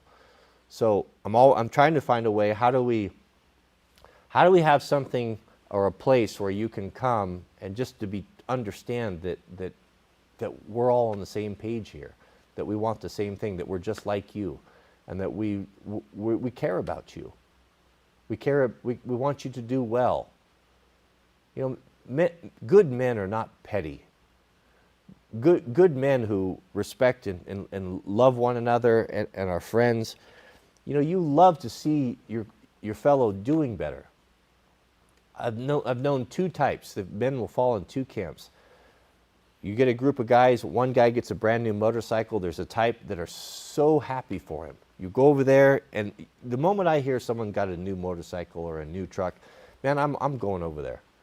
I'm going over there because I want to enjoy and to share this wonderful experience with him. It's a wonderful thing when you get a new bass boat, or you get a new truck or a motorcycle. It's one of the pleasures of life. And how it's made so even the more richer is when you can share that. That's a difficult thing. You can't share that with women. They don't understand. Even your wife doesn't completely understand. But your mates, your friends, they do. And be that type of guy. You'll go over there and man, I'm so happy for you. This is going to be great. And isn't it great? Even though it may be better than what you have. And then there's the other type, the jealous type, which won't go over there and will grumble about him. Oh, who does he think he is? And blah, blah, blah. Well, you know that type of guy. You get rid of that sort of guy. That's not a good type of guy. That's a feminine type of guy. A true pro-ho masculine man, he likes to elevate his friends. They like to lift one another up. And if a man can be lifted up out of the muck and he can go on, provided he doesn't forget where he came from and forget his friends, and he maintains his loyalty, we support him, lift him up. We don't try to tear him down and undermine him. That's what we do. So how do we do that here, digitally? Most of us will never meet.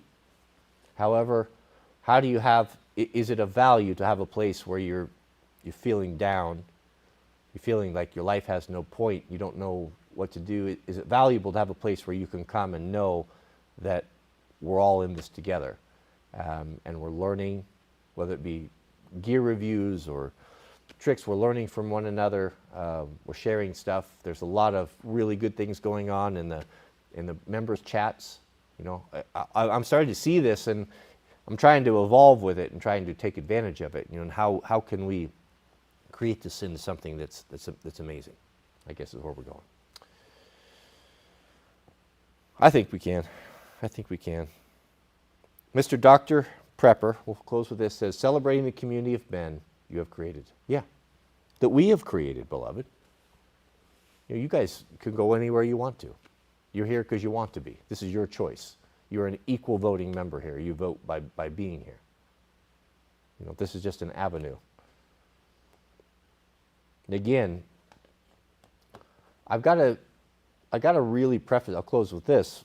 I got to really preface, I don't have an extraordinary ability or special skill set that you guys don't possess, or don't have the ability to do. If I'm going to be completely honest with you guys, the only reason I benefit from the things that I've known how to do is because of my grandfather and my dad. They taught me. I was fortunate enough to be raised in an environment where I had access to two men that took the time to do this. And it's nothing more than that. That was essentially hitting the lottery in many ways, compared to what a lot of you guys have had to deal with and are dealing with right now. And that's really, that's what made the difference. That, and trusting God. Committing yourself to God and following the teachings of Christ, following the golden rule. If you did nothing else, if you read no Bible, memorized no verses, if you just simply followed the golden rule, do unto others as you would have them do unto you. Or love your neighbor as yourself, which means what? You carry one another's burdens. Really, in that is almost the entirety of the gospel, in those two things right there. And if that was your code in life, the way you looked at things, the way you made decisions, can you imagine how well that would serve you? And can you imagine what a beautiful environment you would be in if you were amongst 3, 4, 5, 6, 12 friends that also made that their code of life? Can you imagine what a wonderful experience you guys would find whatever you found to do, when there's always someone there lifting up, encouraging, educating, and not competing with tearing down. There's no love in competition.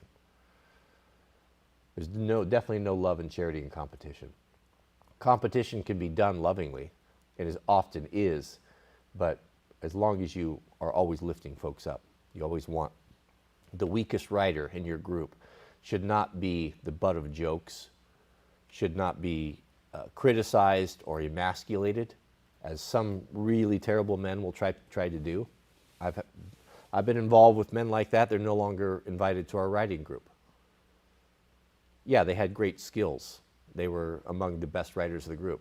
But they delighted in leading the expedition to places that were so difficult that they knew that they were setting men up, good men, to fail, so that they could look better themselves, so that they could laugh at them or take pictures and post them on the internet of some guy struggling with something. That's not the type of friend we're having around here. That's immediate. That's the quickest way to get rejected.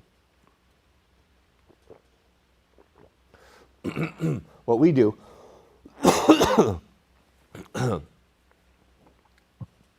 is we lift that man up.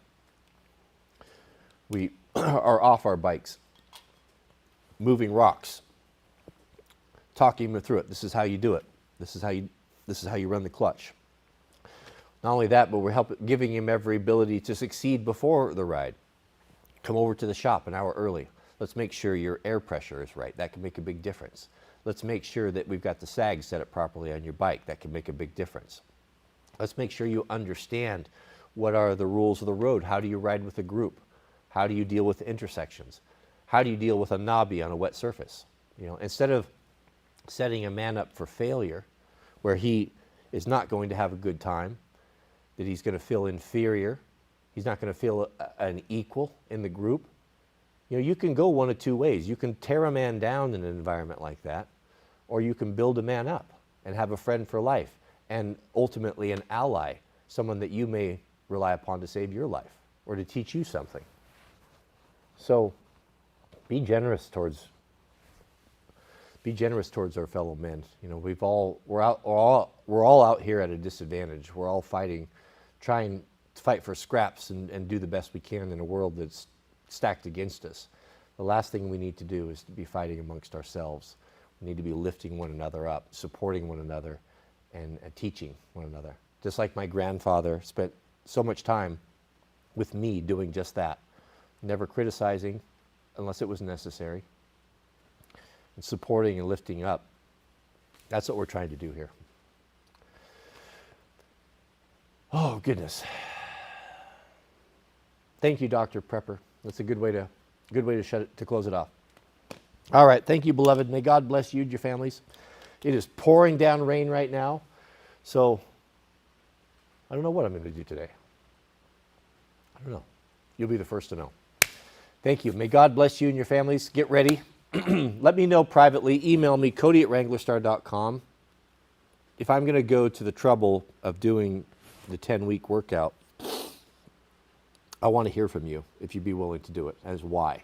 If I receive 4, 5, 6, half a dozen letters like that, I will do that. It will be for members only, but we'll do that. And I think that would be beneficial. I would love to see you guys get stronger and better. In 10 weeks, you can give me 10 weeks. If I can do it, then you can do it. We have one final super chat from our friend Shoreline887. Shout out to Shoreline, who writes, "My father told me when I was young, I want every one of you to do well, including myself. It helps keep the envy at bay." That's a beautiful message. Yeah. I feel the same way. Yeah, it keeps the envy at bay. Everyone needs to be lifted up together, because that's what keeps the envy away. That's a very, very, very well put. I like that. Thank you, Shoreline. May God bless you and your families. Please keep my family in your prayers. I will be praying for you as well. If you have personal concerns, make sure they're important. You can email me. Don't email me with frivolity, and let me know about this 10-week. Would you be willing to do that? And if you I need a commitment. So if you're going to do it, don't just say it, but do it. And we will showcase in some way what it looks like on the back end of 10 weeks. So we'll celebrate that in some way. Thank you, beloved. We'll see you on tomorrow's stream.